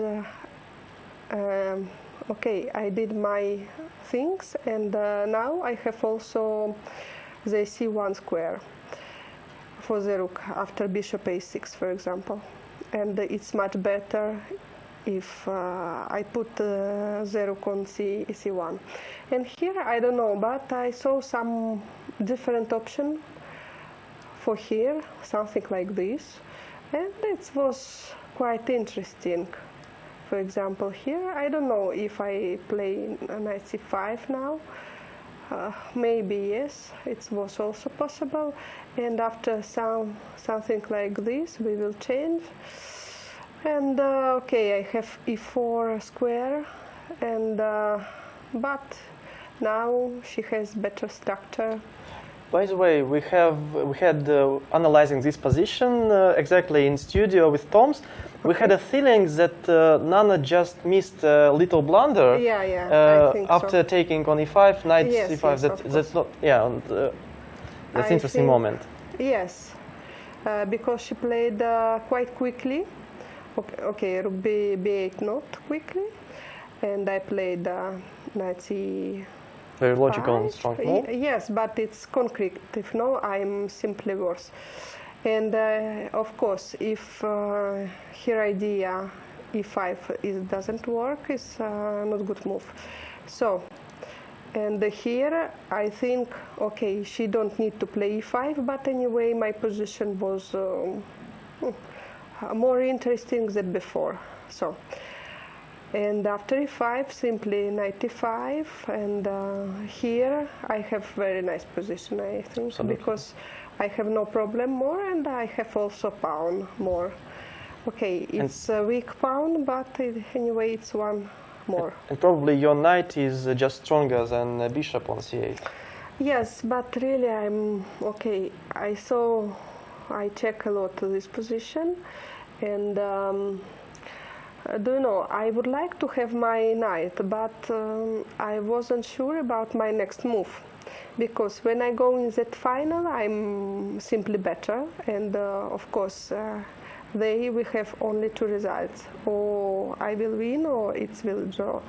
And here I check at another opportunity. Maybe there is something, but for example, like this. But I wasn't sure about this.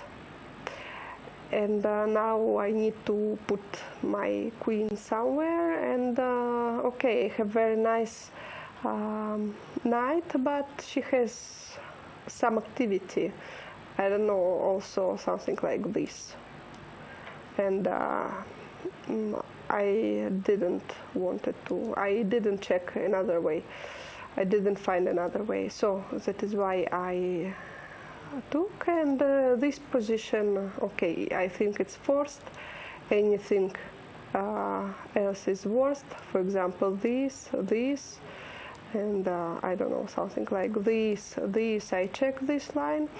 Of course, she will take on e5. Maybe is also draw, but it's very anyway, it's better for me. So, okay. And I played rook f2. It's very logical, all things, and also this, but really I check it in this position, not c4, because I think it's not great, c4. I think she has opportunity to, I don't know, to play something like this. And for example, if I go like this, she will give me a check, and here another check. And now, okay, if I will play king d3, okay, it's possible, but I will go with my king somewhere. It's still possible to check you, just rook g5, and that's the question where his king is going. But maybe in f3, in e4 after, I don't know. But I think it was very interesting for her. And I think here she really have good chance for a draw immediately somewhere, because some perpetual check. And after the way that she played, I think I'm okay. This is tricky move. Very interesting, because if she play like this, we will have the same position, but I will have 1 pawn more. Okay, I don't know if I can win this final, but I will try, of course. And after this, a3. And here it was interesting. I found interesting idea.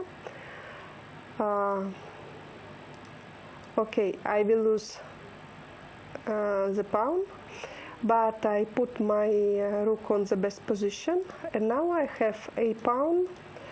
Very interesting moment that being international master in correspondent chess, once I lost this game. Really? Yeah, because all my engines showed me absolutely 0, but there was some complex things. The only thing here, that pawn was on a6. Yes. And it is winning. Yeah. She found, of course, the best solution, because it's necessary block the pawn as soon as possible. And if the pawn of a7, it will be more difficult to, I don't know, are you sure that it will be win? I'm not completely sure, but my experience showed me that there are some troubles. Yeah, okay. So, and after we play like this, it's all logical, because I try to arrive to the rook. And here, okay, I push my pawn until the end as that I can. And okay, she need to put there with the king. And here really I try to find some solution, because she never can take my pawn on a7, because the pawn ending it's very I think winning for me. And that is why I try to arrive to the rook, and maybe at some moment to try to change this rook. Really, I check this position with possible rook on f3, because if I will arrive, for example, with the structure like pawn on h4, pawn on g3, and rook on a3, and in this moment I will play rook f3, I think it can be winning.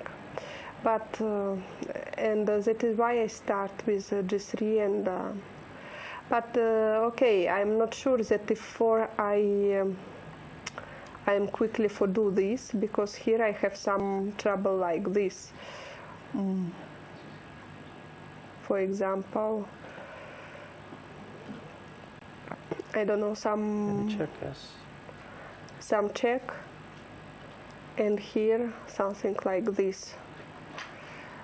And my problem is that my rook on A line is blocked, and if I turn out, she will give me a check.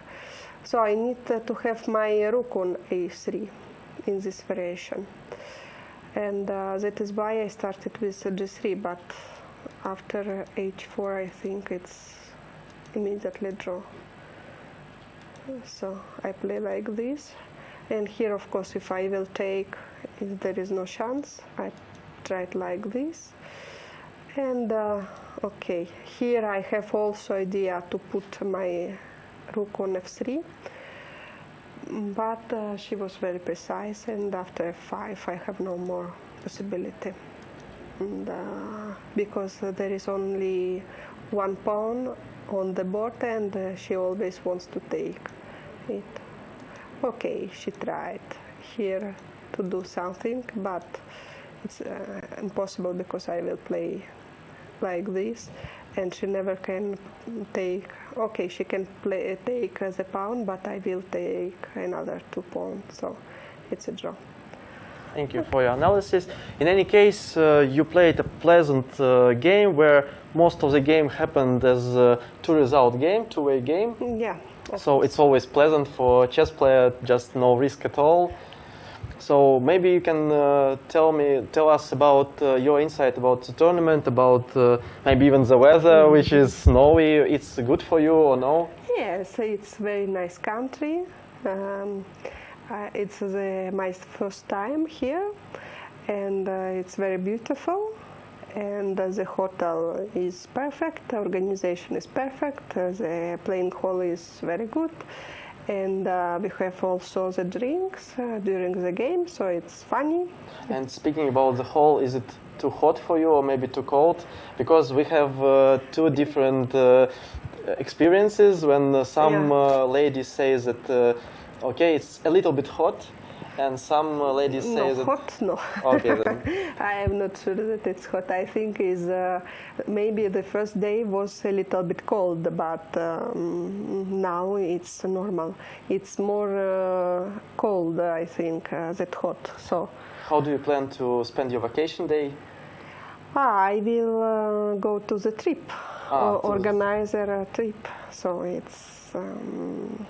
I think it will be very nice to see something about the country. Yeah, and it's a big park there, and I think it will be a very nice trip. Okay. I hope the weather will be much better than today. Yes, but for me it's okay. I like snow, so there is no problem. Great. So thank you for the interview, and I wish you the best of luck in the other games. Okay, thank you very much.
Hi, welcome back. I have joined Sergey once again. You heard some insights from the game between Zimina Olga and Zagniza Nana. And now we'll return to the ongoing games and positions. Still, let's take a look at board number 3. As at the moment it's a very important board because any player who wins this game is taking a sole lead in the tournament. So, what's happening here? White is still in a deep time trouble and Black is still trying to slowly push. I would say White also is in a strong positional problem because Rook on A2 is just an awful piece, which, yes, defending everything, but I would not like to have such kind of Rook, and I'm pretty sure that there are much better ideas how to use it. But in any case, Black still are pushing, and White tries to defend everything, but, well, you know, Black are slowly just improving their position. King f6, probably g3 pawn is quite weak, a3 pawn is quite weak, White can't take on c4. Probably they will take, but... They already took. Oh, okay. But in any case, I don't think it saves the day, and let's say taking with... I don't even know, maybe even b takes and d4 and 2 extra pawns are running fast. Or maybe really to activate d-file and to use rook d3. Yeah, it's actually a very good question. It's an important decision. Maybe we can just look what happens after b takes, because... we can do that, but she took with a d. She already took? Yeah, she already took. So maybe it's actually more visible for her than for us, as she has been spending some time already in this position. And, well, of course, rook is going to come to d3. And... what happens after, let's say, rook e3? Maybe f4? The problem is something like rook e3 is that I would play rook d1, and you're never able to leave a file with the rook, as I will have rook a1 picking up this very important pawn on a3. So yeah, maybe d-file is even more important than... She played rook e2. I'm expecting rook d3 now. And still rook e3. There is no way to play f4 because of sight on e-file. And there's no possibility to play rook d8 now because there is some counter game. So that's a big question, if Black did the right choice so fast. I think that it's simply meant by rook takes e3. So let's say... rook e3, and after rook d8, we might king have king e2. e2. And very good question, how to improve the position for Black. If only you're not in something like a Tsutsung. Of course. As after king e6, it's a big question. What do I do? Yeah, there is no f4, there is no g4. Maybe king e1 is still, or the opponent game is losing, right? But after rook d3, king e2. Huh, that's a very good point. It's not checkers, so I can move somewhere to improve the position, not just taking everything I can. So still is a good question. Okay, probably... What about ideas like this? I don't believe. And if just take... Takes, king d5. And let's say c4. c4, well then I'm not even pawn down anymore. I will play e4. My h-pawn is blocking both pawns. Yes, but let's say king e3. e4. Take, g4. Take g4. some kind of crazy lines. I will queen with the check either on g1 or c1. But I think not so easy, because after h5, So I have to play g3, 3, h6, g2 and king f2. I'm not so sure. I think white is winning, because I'm already on the 6th rank. Of course, it's a very crazy idea, but Yes. Well, none of this is going to happen as rook c2 was already played after rook d3. okay. But yeah, it's an interesting attempt to somehow keep the position compact and just standing. So we had the rook c2 played, and now it feels like it should be with rook d8. Very good. Unfortunately. Or maybe even e4, by the way. Maybe even e4 with idea. Yes, it could also be good enough. Because the big question what to do next. Yeah, fe. P and King can go to g4, by the way, to improve the position, and probably I will not even play e3 right now. c3 is always going to be And a3 hanging. after it too. Yeah. So that's a problem for white. So I think that after rook c2, both rook d8 and both d4 should be just winning.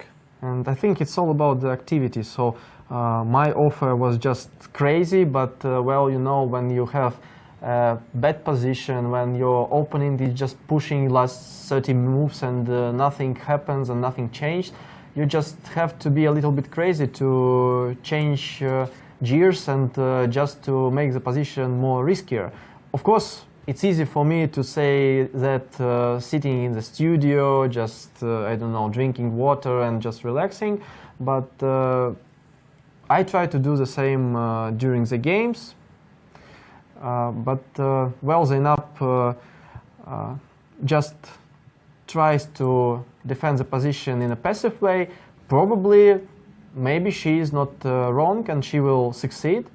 And all the best of luck to her. Yeah, c4 was played, so we are reaching this position.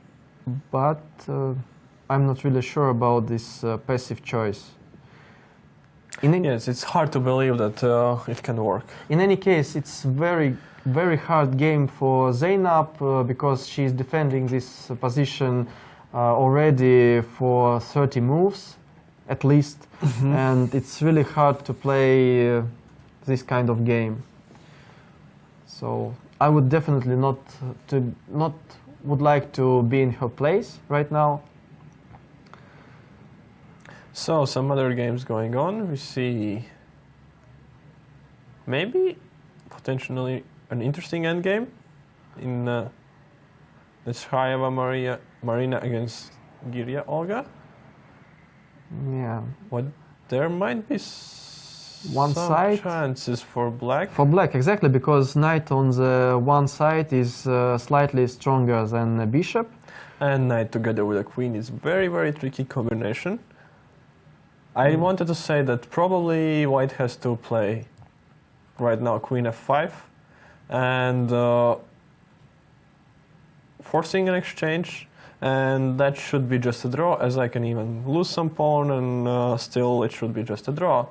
But it's very hard to make such a decision, as you are probably going to lose this pawn, and it's just not human to want to be pawned down like that. And one more problem that Marina Nechaeva is playing on her last seconds, because right now she has 36 seconds, which means that she made a move having only 6 seconds, so she is in a big time trouble.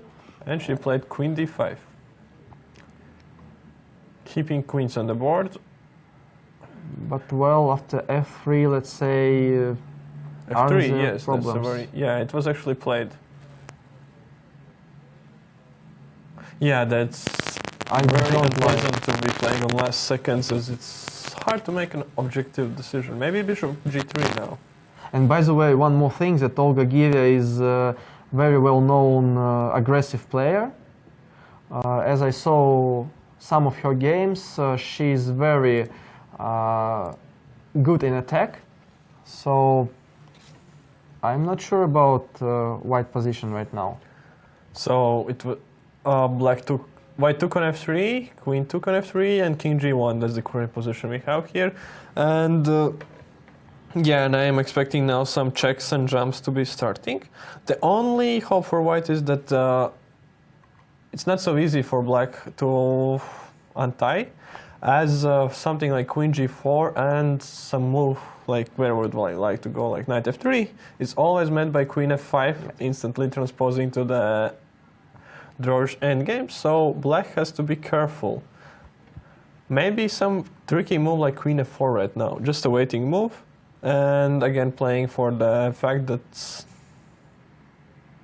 well, probably speaking objectively, it must be draw, but everything can happen when one of the side has only 1 minute on clock. Yeah, I'm very much liking move queen f4 here. And let's say king f1. King f1. I don't see how to improve. Maybe h5. By the way, maybe h5 and just slowly. Is it improving? Good question.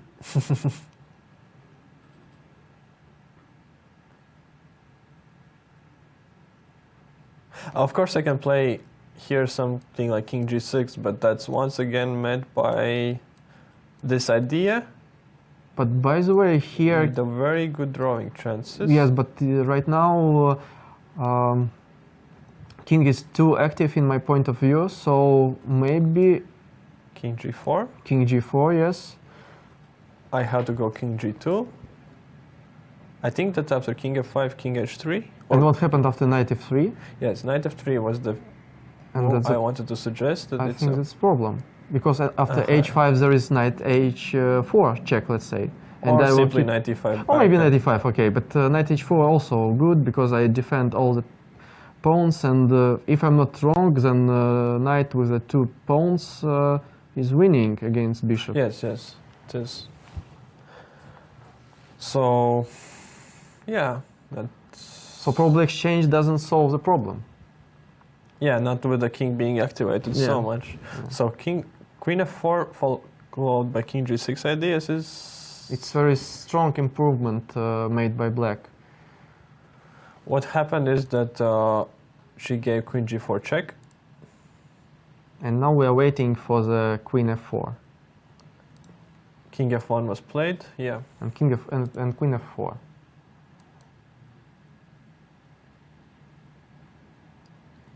Yeah.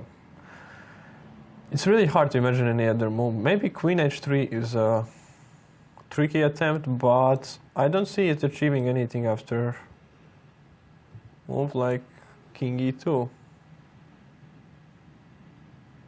She gave a check.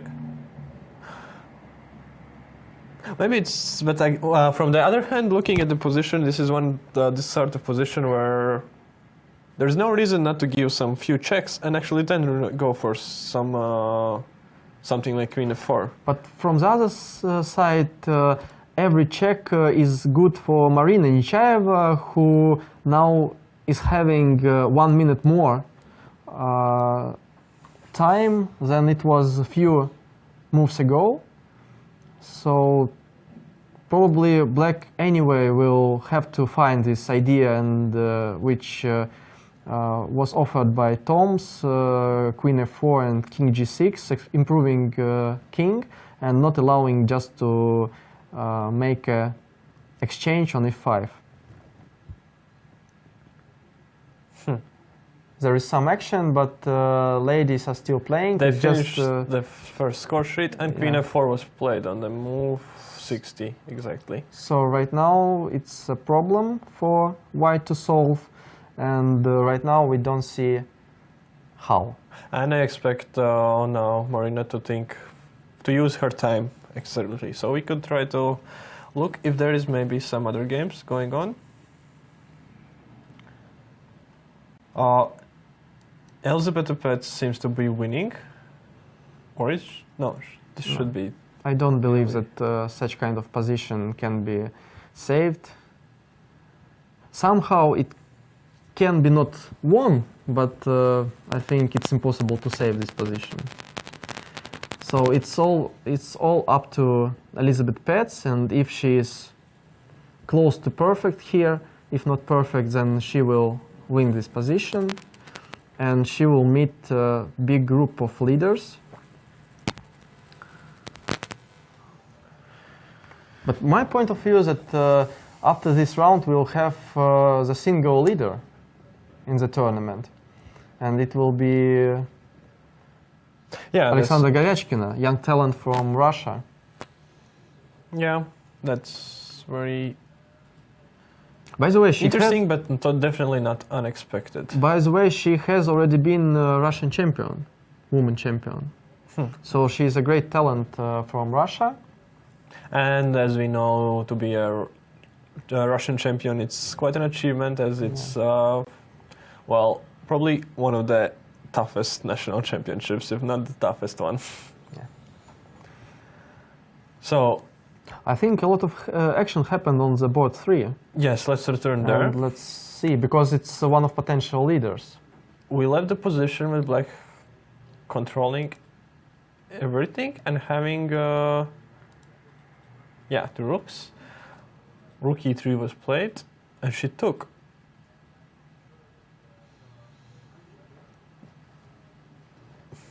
I was expecting king e5 here, but probably after rook c e2, position doesn't really change. Yes, so she maybe thought that it's better to force white king to e3, as she gets this crucial check on f3 in time, king e2, and now she simply picked up the pawn on c3. Yeah, probably it's a winning position for black, because at least 3 pawns now must fall down, and c4 and e4 are just very strong passed pawns. So I don't really see a lot of chances here. Yeah, that's very true. Probably now we see rook a3, and king d4, and king d4. on just rook a2 check, and so on. And this is very easily won position, Yeah. as white pawns material is equal at the moment, but the quality of material is Exactly. absolutely different. So yes, Alexandra is very close to taking sole lead in the tournament. What has happened here? Olga didn't choose to go for king g6 idea. Yeah, that was the question. If h5 is improvement. Yes, because now question is really how to improve. Yeah, it was my suggestion, but after your analysis, I was pretty sure that probably the second best line, and maybe even not winning. So maybe she's planning to go. No, even knight g6 is not possible now. Huh. So can we play king h6? It was my idea actually to play g6 and let's say king h6, just not to have this check on f5 and then to activate knight. Let's see, king h6 right now.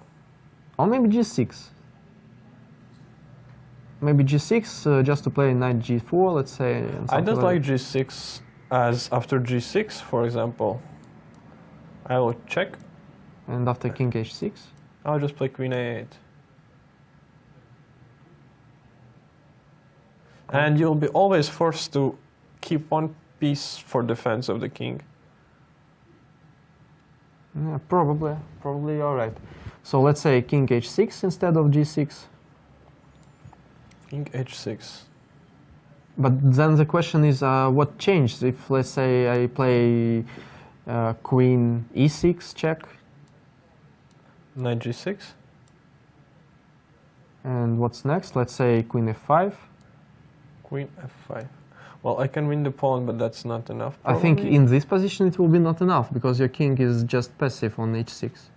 And I will get my time to activate my king and to defend pawn on h4. Probably. Yes, you could be right.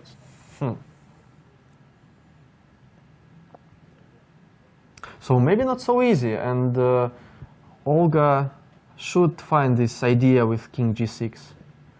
Yes, it feels like it was a little bit rushed. As in such positions, every pawn move is a big commitment. Yeah. And she was up on time, and she was playing fast, and she played out h5.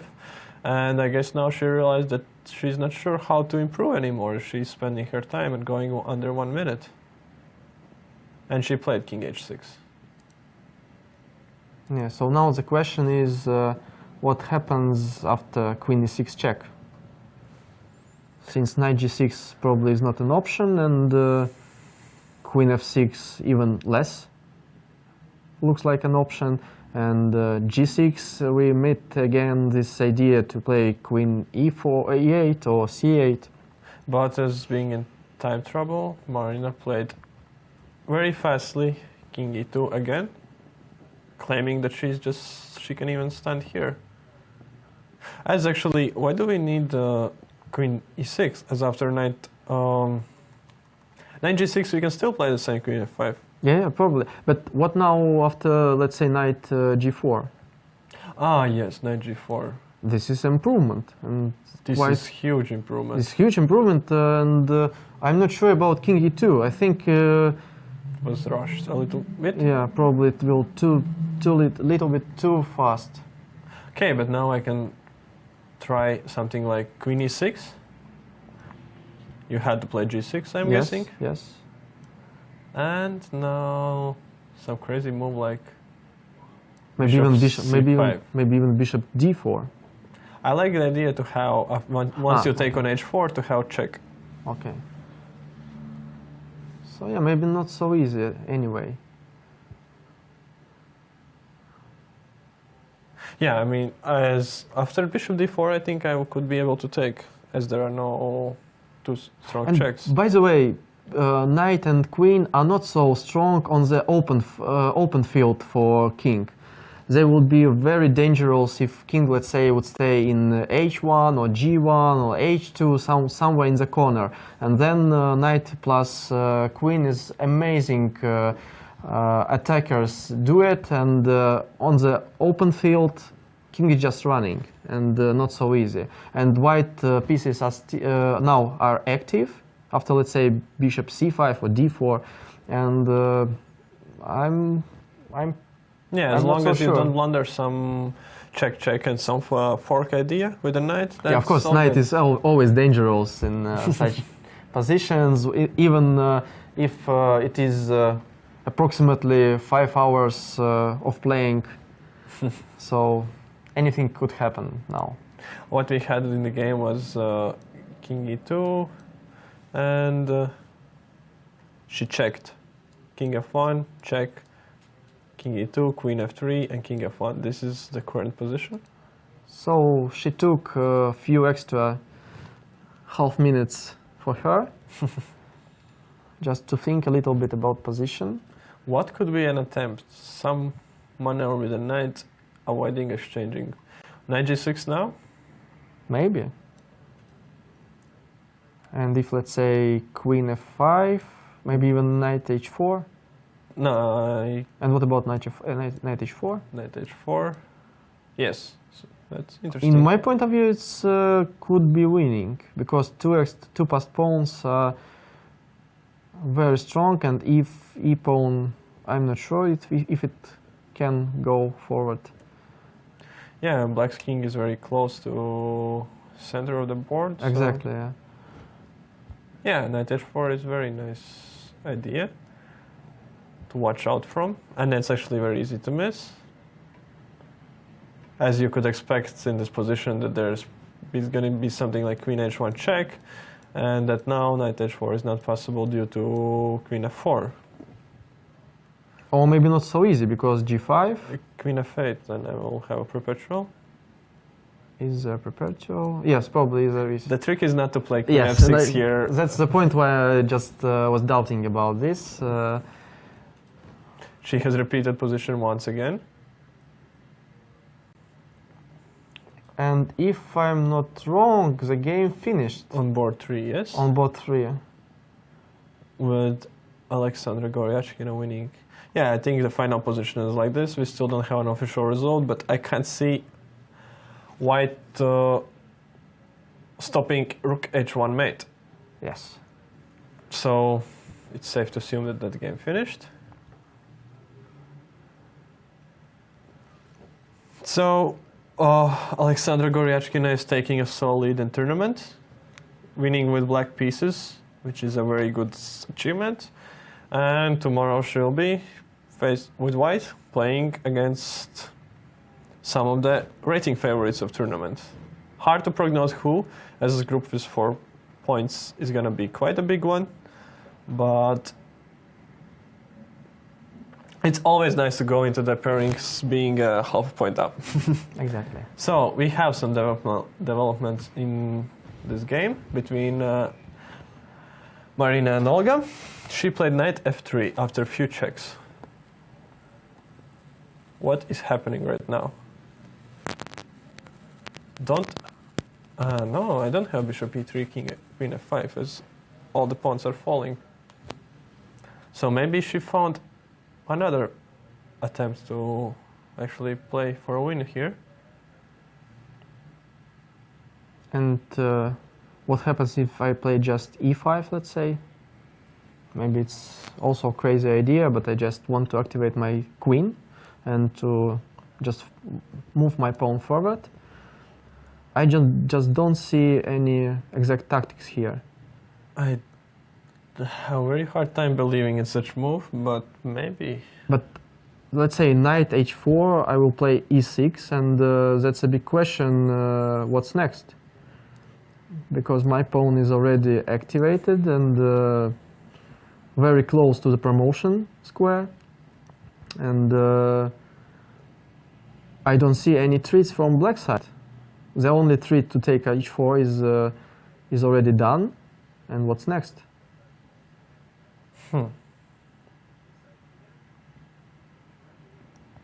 Okay, so can I play this? So I just play queen e5, let's say. Queen e5. It's the best square for queen, I think, here. And I just don't see a checkmate somewhere. yes, it's probably there isn't one. And that's the point that make me brave here. And to play a move like queen g5, it feels wrong. And if I play knight e7, then you're going to... I will just maybe play bishop c5 even. Or maybe even bishop e3 check. Bishop e3 check. King g6 or not? Yes, probably. So, king okay, g6. maybe why to activate opponent king. So let's say bishop c5 is better. And we are gonna follow up with probably quite a lot of checks, which doesn't achieve too much. Yes, so it looks like a draw here. Yeah, but it's very hard to make such a move. Opa. We have reached quite a development. Queens are off the board, and so is one pawn.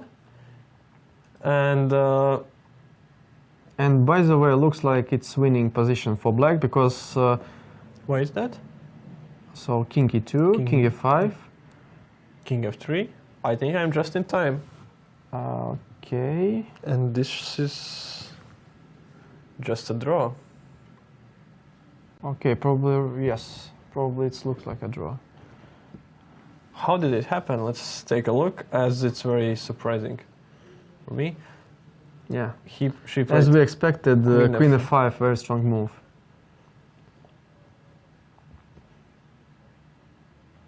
Yeah. Didn't we have some response for it? No. We had, but not with a king on h6. Aha, right. That For was some the reason we problem. included bishop e3 check. Yeah, that's true. And here there is... Black's queen is kind of trapped, actually. It just doesn't have any way to escape. So there was a check, king e1. Once again, queen doesn't have any other moves, so we have to exchange. And interesting to note that knight e4 doesn't work due to bishop e3, as if white was forced to take here, black would be again in a winning endgame. But luckily for white, there was such a resource, and black is actually kind of in mate, forced to play g5, but that means that game is just a draw. Yes, probably it's a draw. But by the way, no, maybe H takes takes a pawn. That's It's the most simple. Yeah. impossible to play knight g5 because of queen f6. No, you probably have to play it, otherwise you might get mated. Probably, yeah. So queen f6. Yes, and we are just Taking, and I think it's a clear draw yeah because course. of perpetual check and. So So looks like it's. so we had queen e4 exchanges. Kings went to f5 and f3.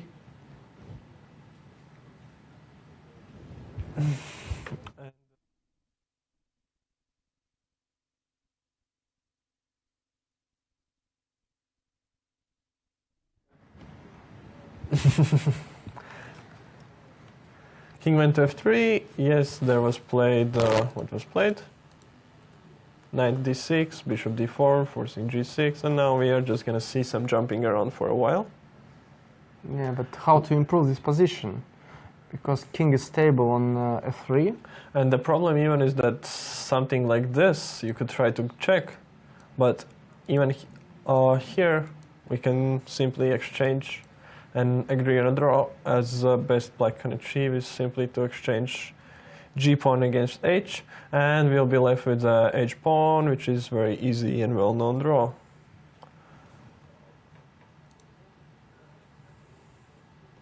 But I'm expecting still quite a lot of jumping around, trying to find somewhere some idea of some check or some fork or But anything. actually it's too late. But it is, yes.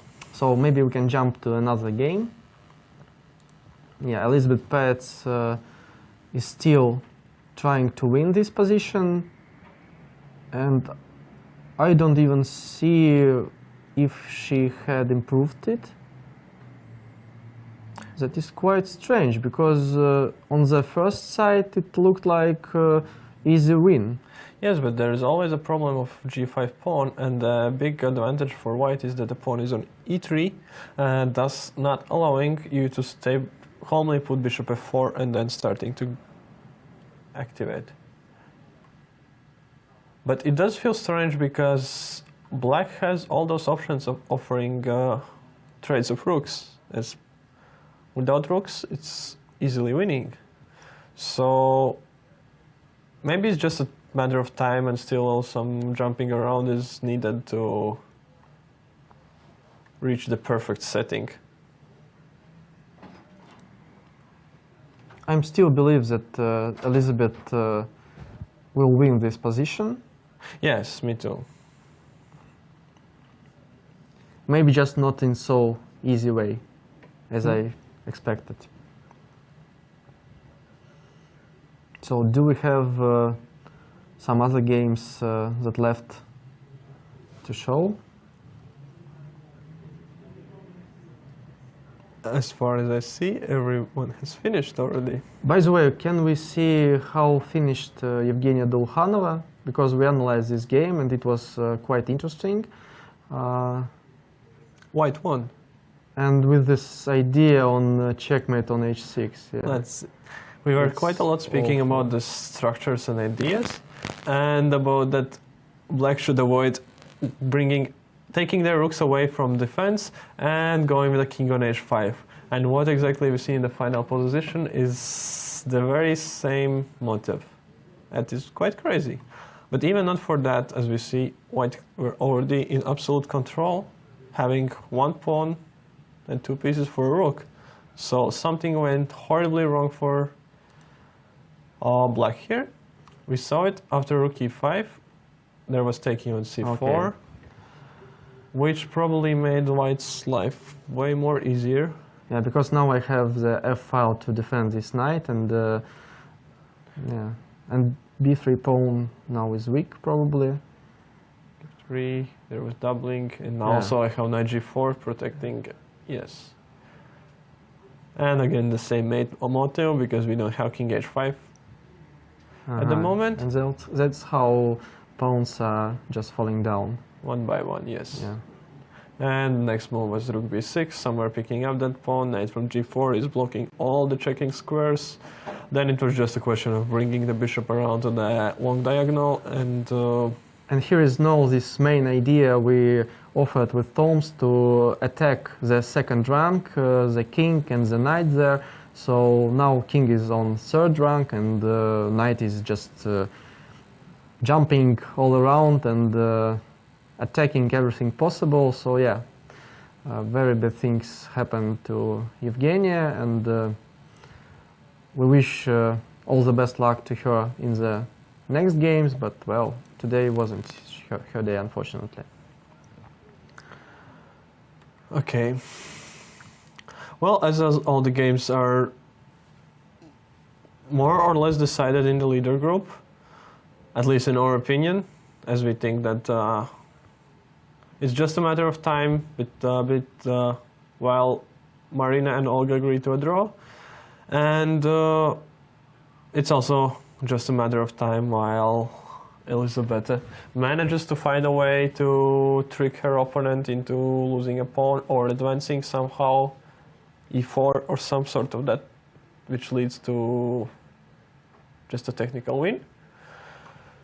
So we could try to make a short summary of what happened today, and also end with that. So we saw today a lot of draws, but in any case, those were very interesting games. In my point of view, maybe not every spectator would agree, because there was no amazing checkmates and attacks and maybe huge sacrifices. But in any case, most of the games were very technically, on the very high level technically. And those draws not because of lack of fighting spirit, but just because opponents are very close in rating and very close in their strength. And that was the point that just no way to win. Well, actually, you're saying that there were a lot of draws, but if we count that the leader group is all the people who had 3 points and more, then we see actually how it's 7 draws. Okay, we expect one more game to finish a draw, so that will be 8 draws, which automatically means that there were 6 resultative games. So it's about in balance, and it means that it's quite a fighting chess. Yeah. As we are going to see tomorrow, after this round, Alexandra Goryachkina is taking a solo lead in the tournament with 4.5 points. And tomorrow will be a very important day for her, because there are very strong opponent opposite to her will be. So we wish her the best of luck. And she will be followed by a very big group of people with 4 points. If I'm not mistaken, it could be something like 10 people with 4 points, which is quite a big group for runner-up, and there's a big choice of opponents for her. Of course, not done by her, but by our pairings program. And we will be back for some interesting rounds tomorrow. Thank you for watching, and have a good night. And see you tomorrow.